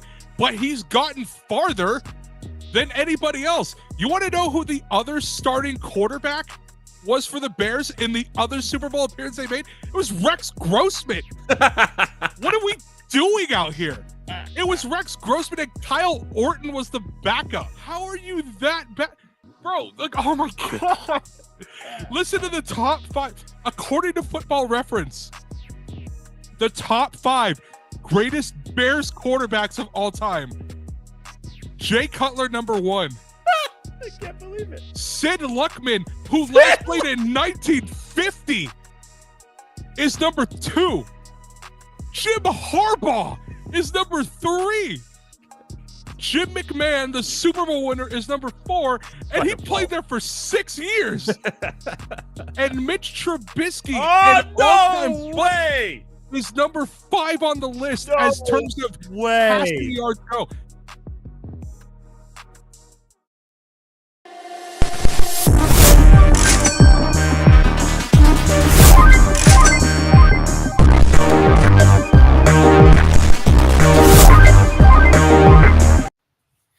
That is right. The FFPC main event live drafts have begun, and you can register for them now at myffpc.com. That's myffpc.com. A $1 million grand prize at stake in a $6 million prize pool. Become part of the legends that have won this illustrious grand prize right now. myffpc.com. Matt Deutsch has the QR code right on the screen, so you can just scan that. It'll take you right there. You can register for a low or a slow draft or a live. No low drafts. They're all high drafts over at myffpc.com and join the main event today. We're talking with Bob Long, the founder of the Fantasy Football Expo, and of course the Fantasy Football Consistency Guide, BigGuyFantasySports.com at Bob_Long on the X. Let's put you on the clock for some of these here. Would you rather draft? And these are all players that are going, I wouldn't say necessarily right next to each other in the Fantasy Pros Championship right now, Bob, but really, really close to each other. We'll kick things off in the first round. You're going to take a receiver. Are you taking Tyreek Hill or are you taking CeeDee Lamb? I'm going to take Tyreek Hill, 100% consistent last year. CeeDee Lamb, a little disgruntled. So right now I'm going to take Hill. Hill would make sense too. I think the biggest thing okay, so the two things that stand out to me, Hill and Lamb. Hill is the age and the injury factor, and Lamb is how much he was used last year. But I mean, even like to your point, I guess the thing with Lamb is even when he wasn't used to the level he was in 2023, he still was crushing it. I mean, he's still worth a first round pick. So I guess that makes sense. Yeah. I mean, you're splitting hairs between those two, but between those two, right. But if I have to pick, I'm taking Hill, but it wouldn't bother me if I got Lamb instead. What about the old guard versus the young guard at tight end? These guys are going back to back at the 1-2 turn in FFPC Fantasy Pros Championship drafts right now. Are you still aboard Team Kelce, or is it time to give Sam LaPorta your vote at that 1-2 turn? I'm going to stay with LaPorta just because one, he did it last year. Not much has changed on that team, where on Kelce's side, you've added now a Hollywood Brown, Rashee Rice. Probably, Kelce may be used early a lot more because Rice won't be there. But when you have Rice and Hollywood Brown there, I feel like they won't be using Kelce as much. So I'm gonna go with LaPorta. They'll both be very good again. Yeah. You bring up the Hollywood Brown aspect of that, and I guess let's just deviate just real quick off this. Hollywood Brown over Rashee Rice, given that I guess I have to bring up the ADPs with this because otherwise it's just in a vacuum. It doesn't work with these. From what I've seen, they're not. Well, I can't remember. Hollywood Brown 603, Rashee Rice 707. Okay, so there's a round difference, and it's Do you have a because Rice preference is, there? Yeah, I think I would take Hollywood just because one, he's been clicking well with Mahomes from what we hear, and he's not going to miss, maybe 4 games, maybe 6 games like Rice will. Right. But who knows? Rice may not miss any, right? We've seen this before where you're going to miss like Kamara a couple years ago, and then, oh, it's too late. Season started. We're not going to do it until next year. Right. So Yeah. And I think that's most likely to happen still, in my opinion. Yeah, I think right. that's the most likely outcome. Right. Shifting to running back here. This is a fun one because you have Derrick Henry, who is not exactly a spring chicken anymore, but he's also a freak. So I don't know if it matters. And he's on a new team with a better offensive line. Derrick Henry or Kyron Williams, a guy who's already dealing with a foot injury, but was unbelievably awesome, saw a ton of volume last year. These guys are both going basically in the late second round right now, Bob. Yeah, I'm Derrick Henry all day. I think he's going to have a monster year. He's got a chip on his shoulder again. I think he got hurt, which happens, and he's a little bit older. But he, like you said, he's a freak. He's just not a normal person, and I think he's got a chip on his shoulder. He's got a good team, better offensive line, and I feel like Kyron Williams just peaked and just caught lightning in a bottle, and then they went out and got Blake Corum, and it's like. Yeah. Let's remember just a couple years ago, remember Cam Akers? This guy's the future.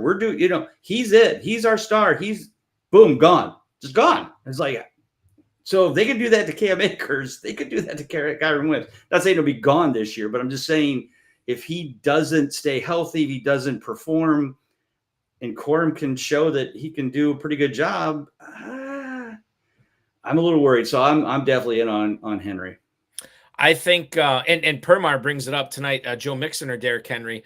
You can actually get both of them pretty easily in the Fantasy Pros Championship because Henry's at the 209, Joe Mixon not going until the 410. So you could easily get both of them there. Shifting to wide receiver here. Nico Collins, which I'm not going to say he's been polarizing this offseason, but he definitely has his fans and he definitely has his haters, not necessarily of the player, but how high he's going in drafts. He's going right next to Jalen Waddle right now, a guy who was Tyreek Hill's real-life teammate in Miami. You can only pick one of these guys, Bob. Who's it going to be, Collins or Waddle?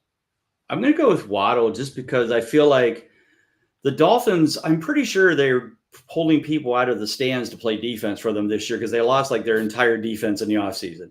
So I think we're going to have those 70 to 55 game shootouts again. And I feel like Hill and Waddle talk about a team that is going to put up probably 2 top 20 wide receivers. I feel like the Dolphins definitely going to have that.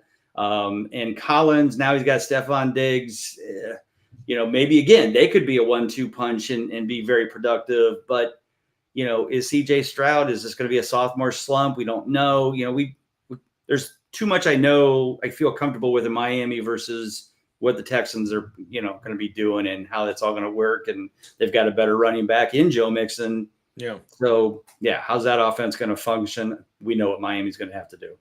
So it's Waddle then, you're saying? Waddle, or Collins? Yeah. Waddle? Okay. Running back again. The new Green Bay Packer, Josh Jacobs or Isaiah Pacheco. Pacheco is going at the 307. What's funny is I think Jacobs used to be going ahead of him, and I've seen him. He's fallen. I'm going to bring up the mojo on him. Okay. Excuse me, right now. He was going earlier. We saw him going as a late second round pick back in late May, early June, and now he has fallen. This is as low as he's been as a Green Bay Packer. Josh Jacobs right now at the 312. So he used to be ahead of Pacheco. Pacheco's now moved in front of him at the 307. Who would you rather pick, Pacheco or Jacobs? I like Pacheco. I mean, again, Kansas City offense, it's hard not to like whoever's going to be the main starting running back.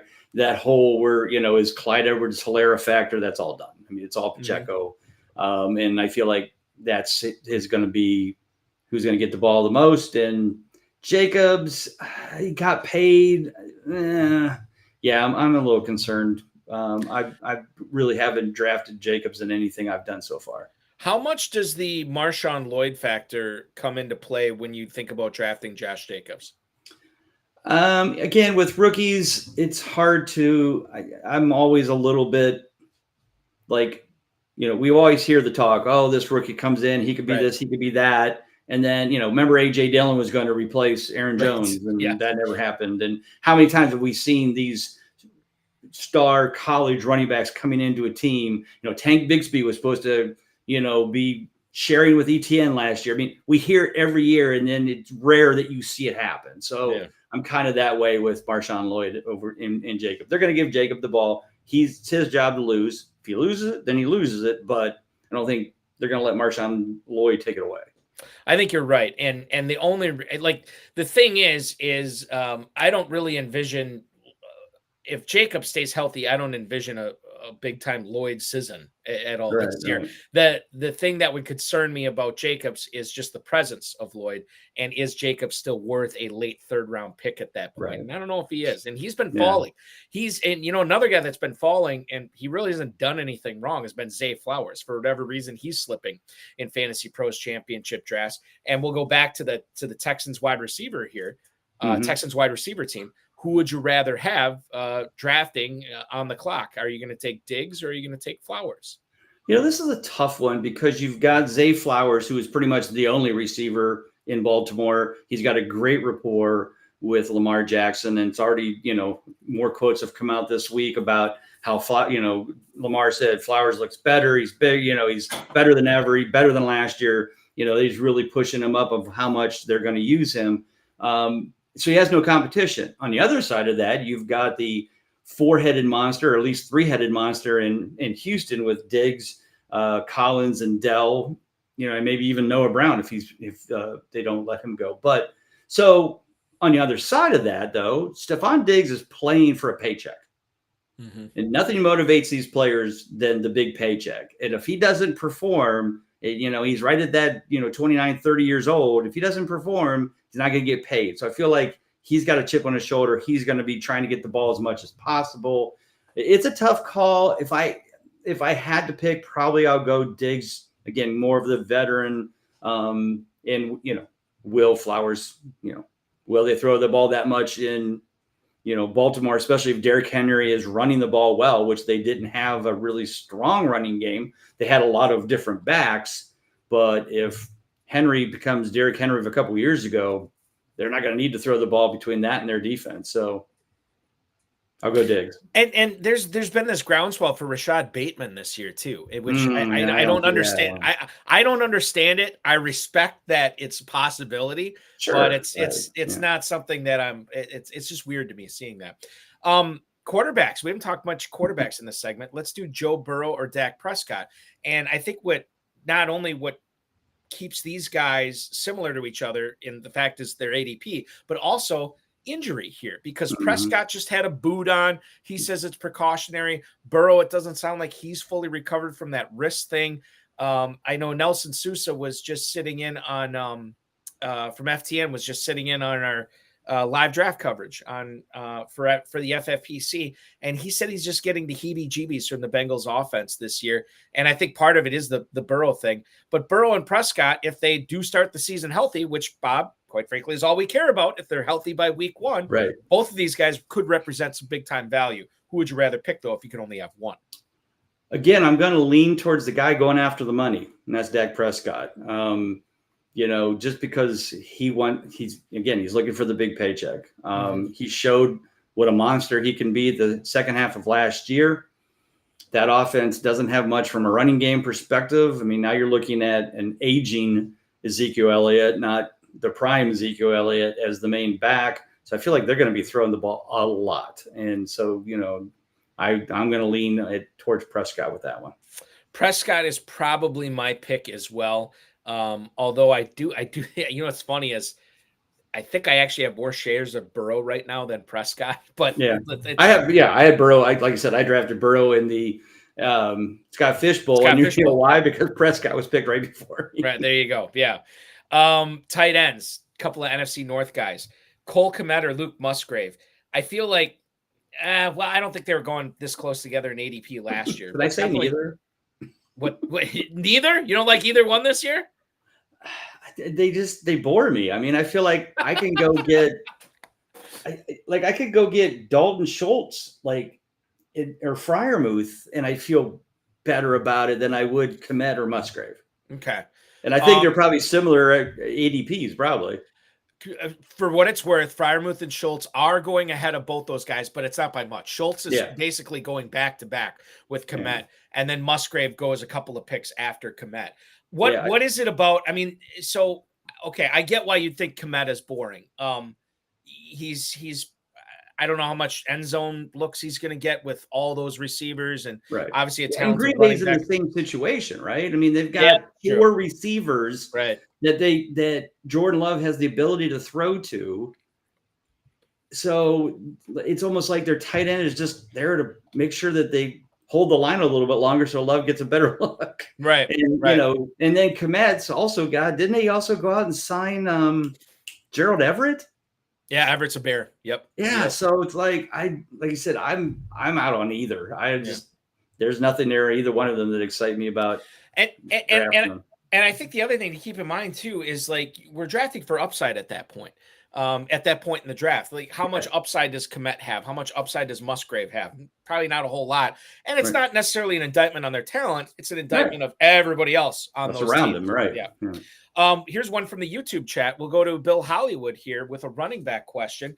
David Montgomery or Raheem Mostert?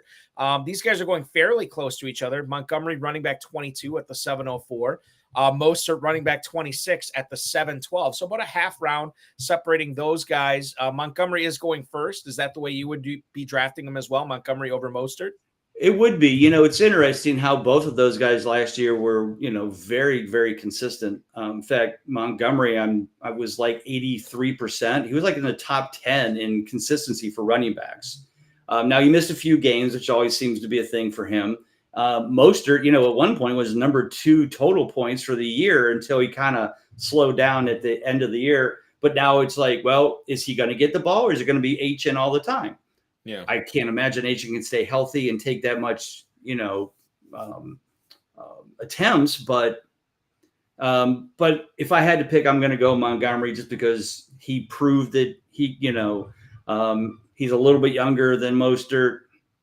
I just, you know, Mostert's just one of those crapshoots. Like I got him last year as a $4 running back in my Kings Classic Auction League, and he helped me make it to the finals. But then he sucked in the finals, and I lost. Right. Yeah. You know, but yeah, those are tough ones because they're kind of the second back, but also not the second back. I mean, they're pretty much a 1A, 1B with their faster, you know, younger player cohorts with them between Gibbs and H-in. So, this is going to be a fun one. We'll stick in the backfield here. All right. Rookie Trey Benson, who we just heard from the Cardinals beat reporter that Michael Carter might actually work in behind James Conner this year, or Nick Chubb, a guy who has been, God bless his heart, he's been awesome for the Browns. And I know that you probably just were sick to your stomach watching. I mean, everybody was sick to their stomach watching that injury last year.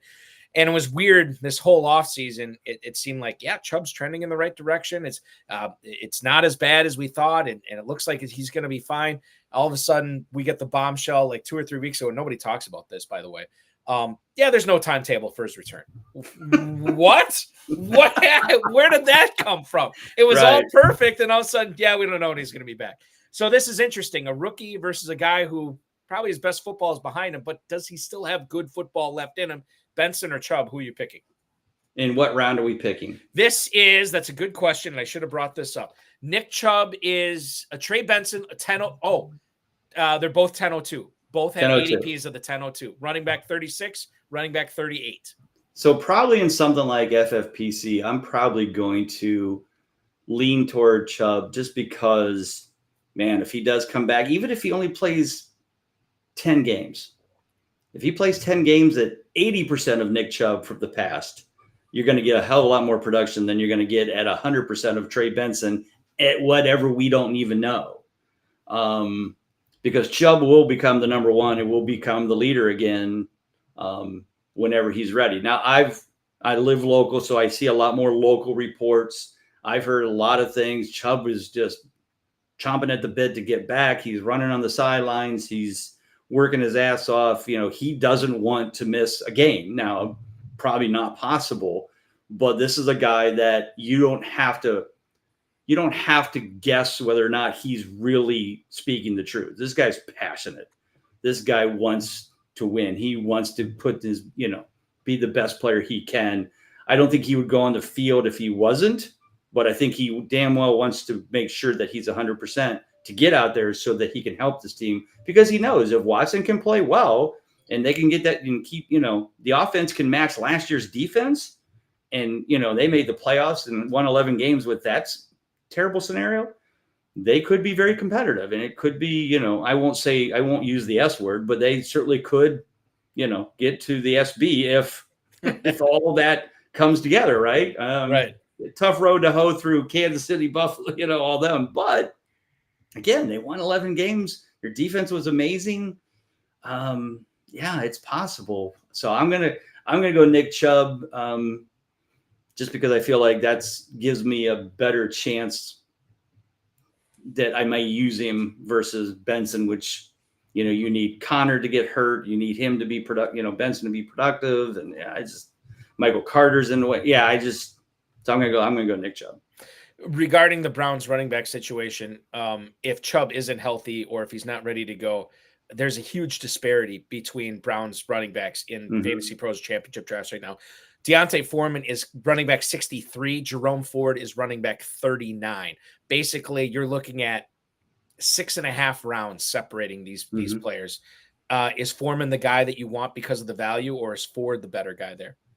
No, I think Foreman's the one I would want because of the value. And he the past couple of years, he's been a backup and has filled in when somebody went down. It did a pretty damn good job in Carolina and some of those places. Chicago last year, right? So yeah, I feel like Ford certainly did a nice job and can be a good player, but I feel like they need to use Foreman as much as possible because I think he's the stronger runner, can give them the push at the goal lines, which I don't think they had once Chubb went down. So yeah, I think Foreman is a hell of a value at running back 69. Two quarterbacks that we've touched on tonight. We haven't necessarily broken down their games. Who would you rather pick between Kirk Cousins and Matthew Stafford in the Fantasy Pros Championship right now? Their ADP is very, very close to each other. Kirk Cousins 1412, Matthew Stafford 1504. That's a good one. I like them both that late. I wouldn't really be too disappointed if I got either one. I think it comes down to who could stay healthy the whole season. That's really what it comes down to. 100%, yes. Cousins coming off an injury, but never really been an injury prone. Matthew Stafford is a few years older and is an injury prone. So I'll probably go Cousins just because I feel like he could probably stay the healthiest. And they both have very good teams around them. So, again, I think the production will be there for both. But if I had to choose, I think I would go with Cousins just because I think he has the better chance of making it through the season pretty much unscathed. 100% with you on that. I'm fine with either one, but if I had to pick one, I'm going to lean towards Cousins. I think I'm just so excited about that Atlanta offense, and if that's another way I can get a cheap piece of it, then yeah, I'm going to do it for sure. Bob Lung, the founder of the Fantasy Football Expo, the Fantasy Football Consistency Guide. Check out his work at BigGuyFantasySports.com. Let's get talking about this Fantasy Football Expo because we are less than a month away. We're going to tell you everything about it, how you can attend, what's going to be there, what's new for 2024. And we'll also get into the consistency guide as well. You're watching the High Stakes Fantasy Football Show on the Better Sports Network. Is Dynasty. And the place to play is myffpc.com. Go to myffpc, use promo code Kupp. They'll give you $25 when you deposit $35 or more. Now is the time to get in there and get set up with a startup draft. Now is the time, now that the rookies and everyone are set, because you can go in and you can start the draft. And, you draft your Justin Jeffersons and Jamar Chases. And now that we know where the rookies are and where they're landing, you get going on that. So you want to try and set a startup draft for this week coming up if you're not involved yet. So go get involved. Use the QR code here or use the promo code that's in the link in the description here and get yourself going on Dynasty so you can really enjoy these players and draft the players you believe in. If you like Michael Penix Jr., you got to play Dynasty because you got to wait for him, but the payoff is big. And same with Persall and Jackson Smith and Jigba and all these guys. Get in and do that. And I'll tell you what, the orphan leagues over there that we've been talking about, Those all got bought up. They're actually all sold. People from the show I know took over a bunch of them. So right now, startups is the way to go. That's the way to rock and roll. It is startup season. Startup season and rookie draft season. That's what's up. Get set up at myffpc.com. Use promo code Kupp. They'll give you $25 when you deposit $35 or more and give you a leg up. No dealing with chasing around your friends and making them pay dues and having your buddy be like, oh, dude, I got to quit the league because I got a dog and I can't pay attention no more and I don't want to do trades. Forget all that. You can play online, MyFFPC, high stakes, low stakes, whatever you want to do with experts. And if somebody leaves the league, it goes in that orphan pool and somebody picks it up. The league has never been disbanded on FFPC.com. That's directly from Eric Balkman over there has told me that. So that's what's up. Get set up.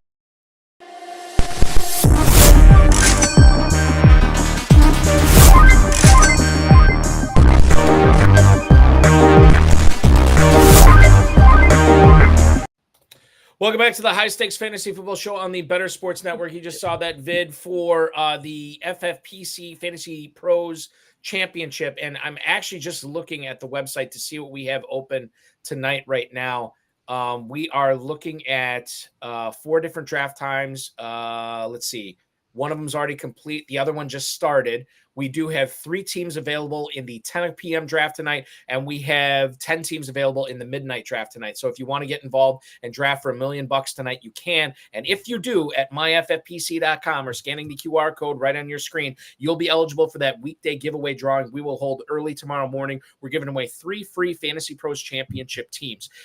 So if you are lucky enough to get one of those teams, you'll get a free entry to try to win $1 million, and that'll be on top of the entry that you already drafted tonight in trying to win $1 million and a $6 million grand prize pool and the Fantasy Pros Championship. Deep prize payouts in this one, including a 7-figure grand prize. So check that out, myffpc.com, or simply scan that QR code. Okay. The other thing I want to bring up, the Terminator live drafts, the Terminator slows are going on right now. What's the Terminator, Turney, you ask, with the FFPC? It is a best ball tournament where you draft a full best ball team, but you drop one player off your roster every week until the final week when you just have a starting lineup, or as some people do, have a partial starting lineup where they don't even field the full starting lineup to try to win a $25,000 grand prize. Get a 3-pack for $1,000. You can save $50 on that. $120,000 in this prize pool, limited to 384 teams. The FFPC Terminator is something we invented. We're very proud of, and it's been very popular every year. So get in now. Slow drafts going on at myffpc.com. Another thing that everybody's very excited about and can't stop talking about, you can't go on X without people blah, blah, blah, blah, blah, blahing about everything that they're going to do at the Fantasy Football Expo 2024 is the Fantasy Football Expo. And we're lucky enough to have the founder tonight, Bob Lung from Big Guy Fantasy Sports. I want to ask you how this idea came about in your mind. How was it executed? And when was the first year that the Fantasy Football Expo started? Well, the first year was 2019, but it kind of all started, so I've been born and raised Canton, Ohio. I've lived 5-10 miles away from the Pro Football Hall of Fame my entire life, which I know how many years the Hall of Fame's been there because it opens 11 days before I was born. So that's how I know how long it's been there. But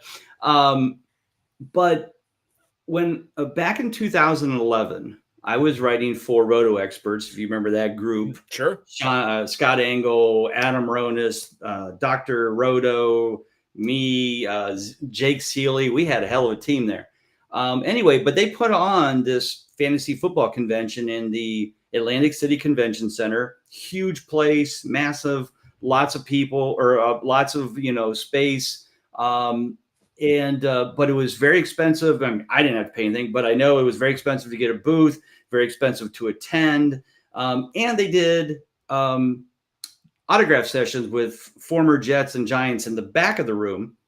And the 2 things that I saw was, one, it was very expensive to be a part of it and to attend, but most of the people bought their $90 ticket at the door or whatever, walked in with all of their stuff that they needed signed, went to the back of the room, got their autographs, and walked out for $90 because they're going to go sell it on eBay and make more money than that.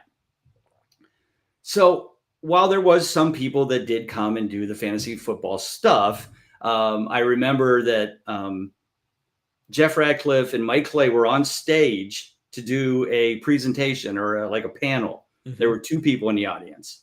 So it just was too big, too much, too everything, and throw in the autograph. So that was my first kind of like, oh, this is interesting. I see what they're doing, but I see what they did wrong. But I didn't think about, oh, I'm going to do this someday, 15 years ago. But 10 years ago, when I've also driven for Hall of Fame weekend for 34 years and have driven everybody from Al Davis to John Madden to Kurt Warner, and I've watched this Hall of Fame weekend, which happens the first weekend in August, go from this little 2-day small event into this 5-day extravaganza with concerts and 25,000 people in a stadium on ESPN. And I was just like, I kind of learned some stuff of like how to do it, how to put together the weekend, how to get sponsors, I kind of learned from a lot of that stuff. So I kind of combined those two. And like I said, in my head, this was 10 years ago. I'm like, man, we really should do a fantasy football thing in Canada. I think it would be cool. We've got the Hall of Fame. We've got, we're kind of in the middle of all the big cities. It's 6 hours from Chicago, and a lot of big cities are fairly close, or at least drivable. And so I remember I talked to a few of the people at the Hall of Fame, and I said, hey, what do you think about this idea? And they kind of just patted me on the head, like, oh, that's a cute idea,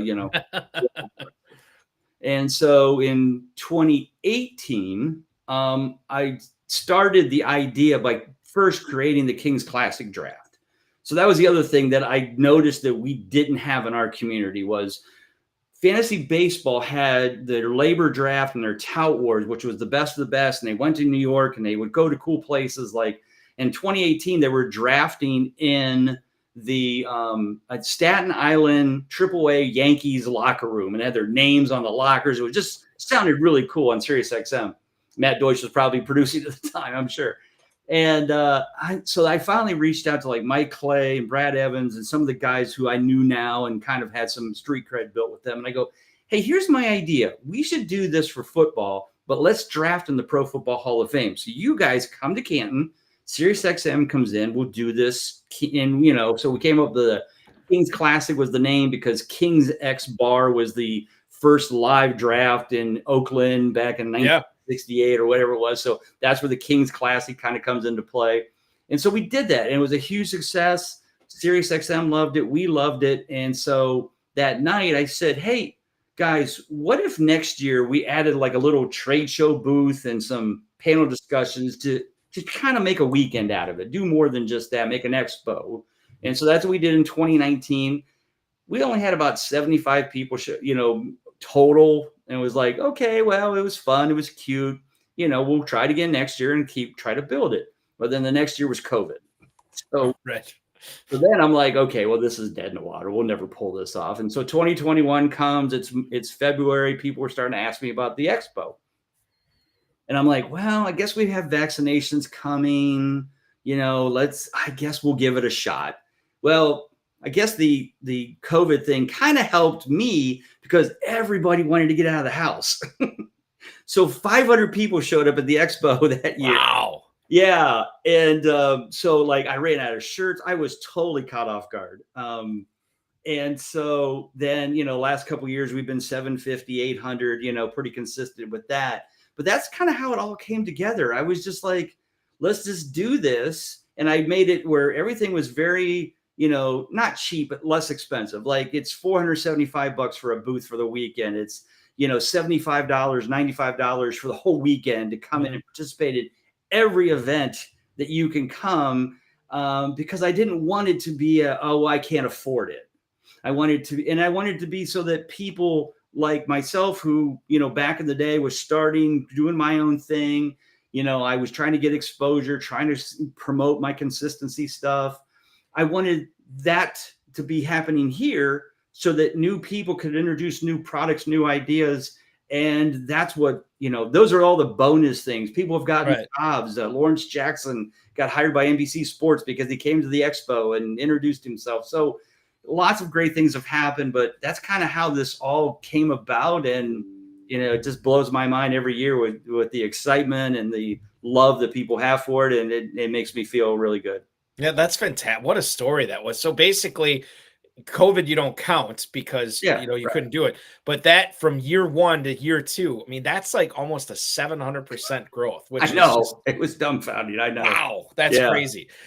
So I think so it's this is something that you spearhead, but you obviously get a lot of help from that from other people on this, right?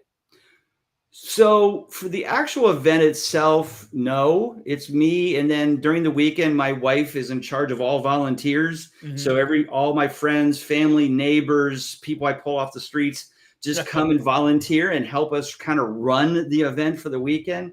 But most of it is done by me. I mean, I have obviously a really good person in Nate Cheatham who put together my website from IDP Plus. But I also have, like you said, I think more of it is just that I have the community support. Yeah. It may not be a, hey, they're going to come and move boxes or find sponsors for me, but it's they're my marketing. Like Right. I don't have to pay for any marketing on Twitter because I have this 800 people that are just every day going, I can't wait for it. It's 32 days. Yep. It's just nonstop. And God bless them because they're what drive this. I mean, they're getting the people to tell people, hey, you should go. And that's why I'm always excited when there's new people because that means the word keeps spreading.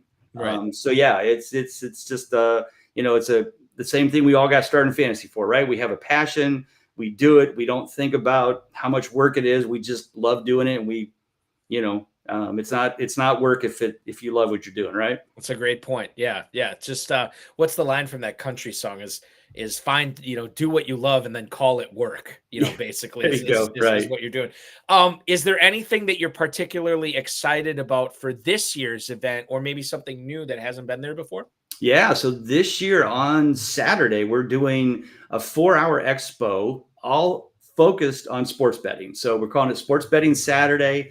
Better Vision, Brett Lanier, Jeff Doyle's group is our sponsor for that day. And we're just going to put, the best people we can get on stage talking about prop bets, lines, parlays, responsible gaming, bankroll management, all that kind of stuff to help do better. I mean, I'm just getting into it because Ohio just got approved in 23.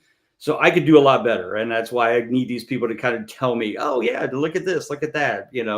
I'm a fantasy football guy and I'm just trying to fit that into a prop bet world. But we're really excited about that. Underdog Fantasy then is basically sponsoring the Fantasy Football Sunday, which is 6 hours of panels. And we have 50 trade show booths all sold out, all kinds of genres with all kinds of different products, not just necessarily fantasy knowledge, but games and new trophies things and just all kinds of great stuff. Mm-hmm. I think it's going to be tremendous. It's going to be awesome. This is probably the best year ever for it, obviously. I wanted to ask you about the actual drafts, and Matt Deutsch and you and I were talking about this prior. There is something to be said.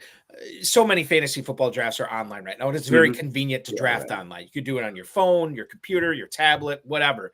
But there is something special about being in that room with 11 other people or whatever it is, or like what you do or what we do in Vegas, where we have these giant rooms with tons of drafts going on. There is something special about that, being at the table with those other like-minded fantasy diehards, essentially, for lack of a better term. Yeah. And that's what you got going on too with the Kings Classic.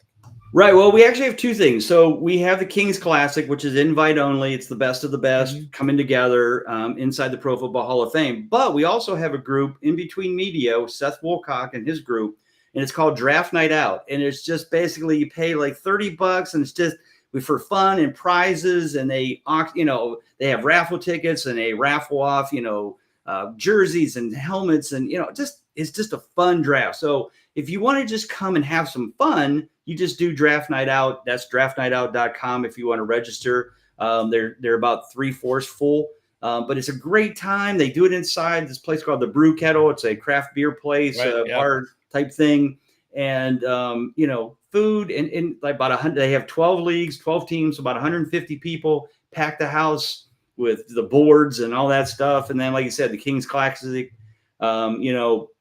drafting in a room when you're sitting there with, Marcus Grant, Jeff Mans, JJ Zacharias, and, Mike Clay, on and on and on, Dave Richards, Jeff Ratcliffe. That's intense. I mean, that's, you want to talk about like, okay, you have plan A, B, C, double Z before your next pick, and it's only 3 picks away, Right. It's tough stuff, but it's also a blast, and I wouldn't trade it for the world. Like you said, you guys have the same thing with the FFPC. I did one of those about 10 years ago. But yeah, I loved it. I gotta get out and start doing more of those as well. There's just an energy to it that you just can't replicate online. And I love online fantasy football drafting, but there is something about that local league feel with the high stakes. Just the best. Where are people going to register for this? If they want in on it, and when is it? August? It's August 9th through the 11th. So weekend after Hall of Fame. Right. So when the Hall of Fame game's on, the next weekend. Right. In the same place. August 9th through the 11th, Canton, Ohio. We start with a Friday night party, and we keep going until 6 p.m. or 4 p.m. on Saturday. And then we have a after party karaoke. So, it's nonstop fun. Like I said, it's kind of like I tell people it's kind of like a frat party with fantasy football breaking out. Gary Davenport was talking about the songs he was going to sing at the Expo this year for the karaoke jam, which I'm looking Gary forward Davenport to that. Singing karaoke. That is Scott Engel too. He's another oh my God, unbelievable. If you can get those guys. So you said tickets. So go to thefantasyfootballexpo.com. That's where you can get your tickets. Like I said, the whole weekend's $95. There's plenty of hotels available with rooms. Once you buy your ticket, there's a special page that will pop up, and all the discounted ones. And like the most expensive room is like $150. Wow. It's Canton, Ohio. This isn't Cleveland. This isn't Vegas. It's Midwest, small town USA. So definitely come. It's very affordable, especially if you can drive in and spend a weekend with us. I think you'll enjoy it, and you'll be back and bring more friends the next time. Right. Yeah, I think that it's going to be great. Go to thefantasyfootballexpo.com. Get your tickets now. $95 for the whole weekend. Affordable hotels in Canton, Ohio. It's going to be a blast. You're going to meet a lot of people that are probably going to become lifelong friends because of the shared interest in fantasy football that they have with you. We have a couple of minutes left. Let's get into your fantasy football consistency guide. Mm-hmm. For anybody who is not familiar with this, can you tell us a little bit about why consistency is important, why you produce this every year? And it's one award, so it's good. Yeah. But can you give us a little bit about how this came about and how you put it together every year? This came about because I started playing fantasy in 1985. In 2002, because again, as I mentioned, touchdown only league, because that's how we started, because we didn't have computers. But anyway, that year I had MVP Sean Alexander on my team. And he rushed for 15 touchdowns, but one of them in one game was 5 touchdowns in a single game. And in 2 other games, he had 3 in one game and 2 in another. So he had 2/3 of his touchdowns in 3 games out of the 14 regular season games. You don't score any points if you don't get touchdowns. So that means those 5 touchdowns remaining were spread out over 11 games. Needless to say, my team was second in scoring, but was 7-7. I was 500, missed the playoffs by a game. And so I looked at it. I'm an accountant by day, so I'm a numbers guy. So I looked at it and I said, if you would have scored like 1 touchdown like every week, I would have won another, 2 more games. I'd have made the playoffs. I would have won the championship. And I was like, well, wait a minute. If that applies to just the simple touchdown only, I bet this could apply to any scoring method. I just got to figure out the calculation. And so long story short, figured it out. Took it to the web, built. And then 9 years ago, I had been writing for a few folks in the magazines you'd find on the shelves with an article about consistency. But I kept asking them about, hey, can I create player profiles with the consistency and put it in with yours? And they're like, nope, not enough room. Thank you. I love the idea. Why don't you self-publish? Amazon, you can do this. Mm-hmm. Okay. And so I did. And like you said, a couple of years in, I submitted it to the FSWA and, was nominated for best publication. The second year, 2018, I actually won the award. And now I've been nominated 7 straight years as one of the best. And it's just an honor just to be nominated, because it's usually with NBC Sports or Diehards or somebody, you know, that I certainly look up to, and I love them very much. But and so it was just created to share this knowledge and this information so that people know, like, hey, you know, Lamar Jackson last year was the MVP, but guess what? He was only 63% consistent, which means in 37% of his games, or a third of his games, he was actually below 18.5 fantasy points. Is that what you want as your first guy? I mean, yeah, he could put up better numbers, but you know, before you look at that number 4 in scoring and total points, make sure you look at the model, make sure you look at the book to see how consistent they did it. And that will may make a difference between these two players that, you know, a lot of them you were comparing. And I was like, well, I go with this guy because he's, you know, a lot more consistent than that person. That's what I'm using the guide. And that's what I want people to use the guide for, to make the right decision so that you don't end up being second in scoring and not making the playoffs. Do you find that certain players or certain positions, and this is like, we're going to be at the nexus of the universe for this. Yeah. Do you find that certain players year after year, their consistency is consistent or their consistency is inconsistent? Do you know what I mean? Yeah. I mean, the stars are the stars. Right. And, you know, you look at the model and, you know, Mike Evans, Keenan Allen's, you know, the players, you know, they're there every year, you know, unless they're injured, you know, or have a bunch of injuries during the year that slow them down. If they're healthy, they're going to put up the numbers on a consistent basis.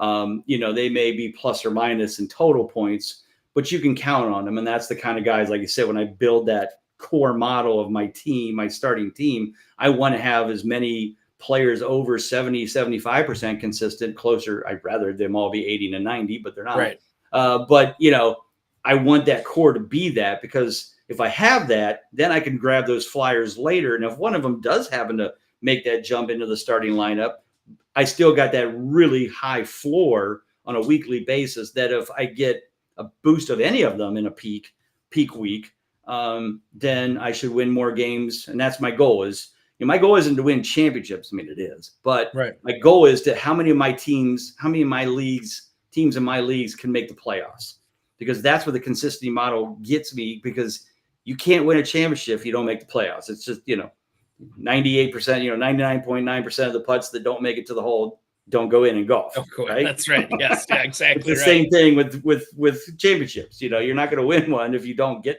to the playoffs in the first place. And so that's what the model is there for, is to get you over that hump. You know, if you're that person that every year you're missing by a game or two, you just get like, man, I just, you know, a lot of people say I'm not lucky. You know, I'm unlucky. I always seem to miss by a game or two. You might be drafting some more inconsistent players than you think you are. And that's what the book's about. So so is the best way to pick this up is to simply go on Amazon and search fantasy football consistency guide. Yep. Is that the best way to do it? Obviously the best way. I mean, you can buy the PDF through the Big Guy Fantasy Sports website. And then as I update the book for any changes, you know, injuries or anything like that. And then I do a tier draft list, 1-pager Excel that I update, of course, through the season. And then those updates are actually on the website as well. When you buy the book, there's a code at the bottom and you can get the season access for Big Guy Fantasy Sports and all their consistency tools for only $10. Okay. So. That's okay. So there's a lot here that I want to make everybody aware of. Number one, bigguyfantasysports.com, at Bob_Lung on the X, thefantasyfootballexpo.com, $95 for the entire weekend. Spend your weekend in Canton, August 9th through the 11th. You'll have a great time. It's going to be a lot of fun. And then Amazon.com, Fantasy Football Consistency Guide. I think that's everything, right, Bob? That's great. And thank you again for having me, man. That's a fast 2 hours. It really does fly by. It really does fly by. He is Bob Lung from the Fantasy Football Expo, the Fantasy Football Consistency Guide, and Big Guy Fantasy Sports. I want to thank him, our producer, Matt Deutsch. We are back this coming Thursday at 7 p.m. Eastern time with another Kings Classic drafter and FFPC Pros versus Joe's Pro. It's going to be late rounds. JJ Zacharyson is going to host for the next 2 hours next Thursday. That's going to be a lot of fun. Went through a lot of stuff that's going on at at the FFPC, the FFPC main event live and slow drafts, the FFPC best ball tournament, the FFPC Superflex best ball tournament. Sign up now at myffpc.com. Dynasty startup leagues are popping off almost every single day. We always get a bunch popping off on the weekends. FFPC Empire Dynasty leagues, dynasty leagues with a twist where anybody who wins the prize pool, or excuse me, anybody who wins the league 2 years in a row will get the Empire prize pool that's set aside every year, as well as the first place prize pool. And then the league disbands. You're free to join a new Empire league and you get your deposit back. It is a win-win-win, as Michael Scott would say. So check that out at myffpc.com. We still have spots open in the 10 p.m. Fantasy Pros Championship draft tonight, as well as the midnight Fantasy Pros Championship draft tonight. So check that out. Bob, thank you so much, man. Enjoy Canton. I will see you very soon. And I'll see you when you're drafting your Pros versus Joe's team on July 28th. Absolutely. And hey, thank you again for being the sponsor to give us a free entry into the $1 million contest. So if you buy your tickets, come to the Expo, you could win an entry into that $1 million competition. So thanks again, guys. Absolutely. And perhaps become the next FFPC millionaire, and you can have Bob Lung to thank for it. For Bob Lung and Matt Deutsch, I am Eric Balkman. This has been the High Stakes Fantasy Football Show on the Better Sports Network. Have a great night, everybody. Thanks for watching.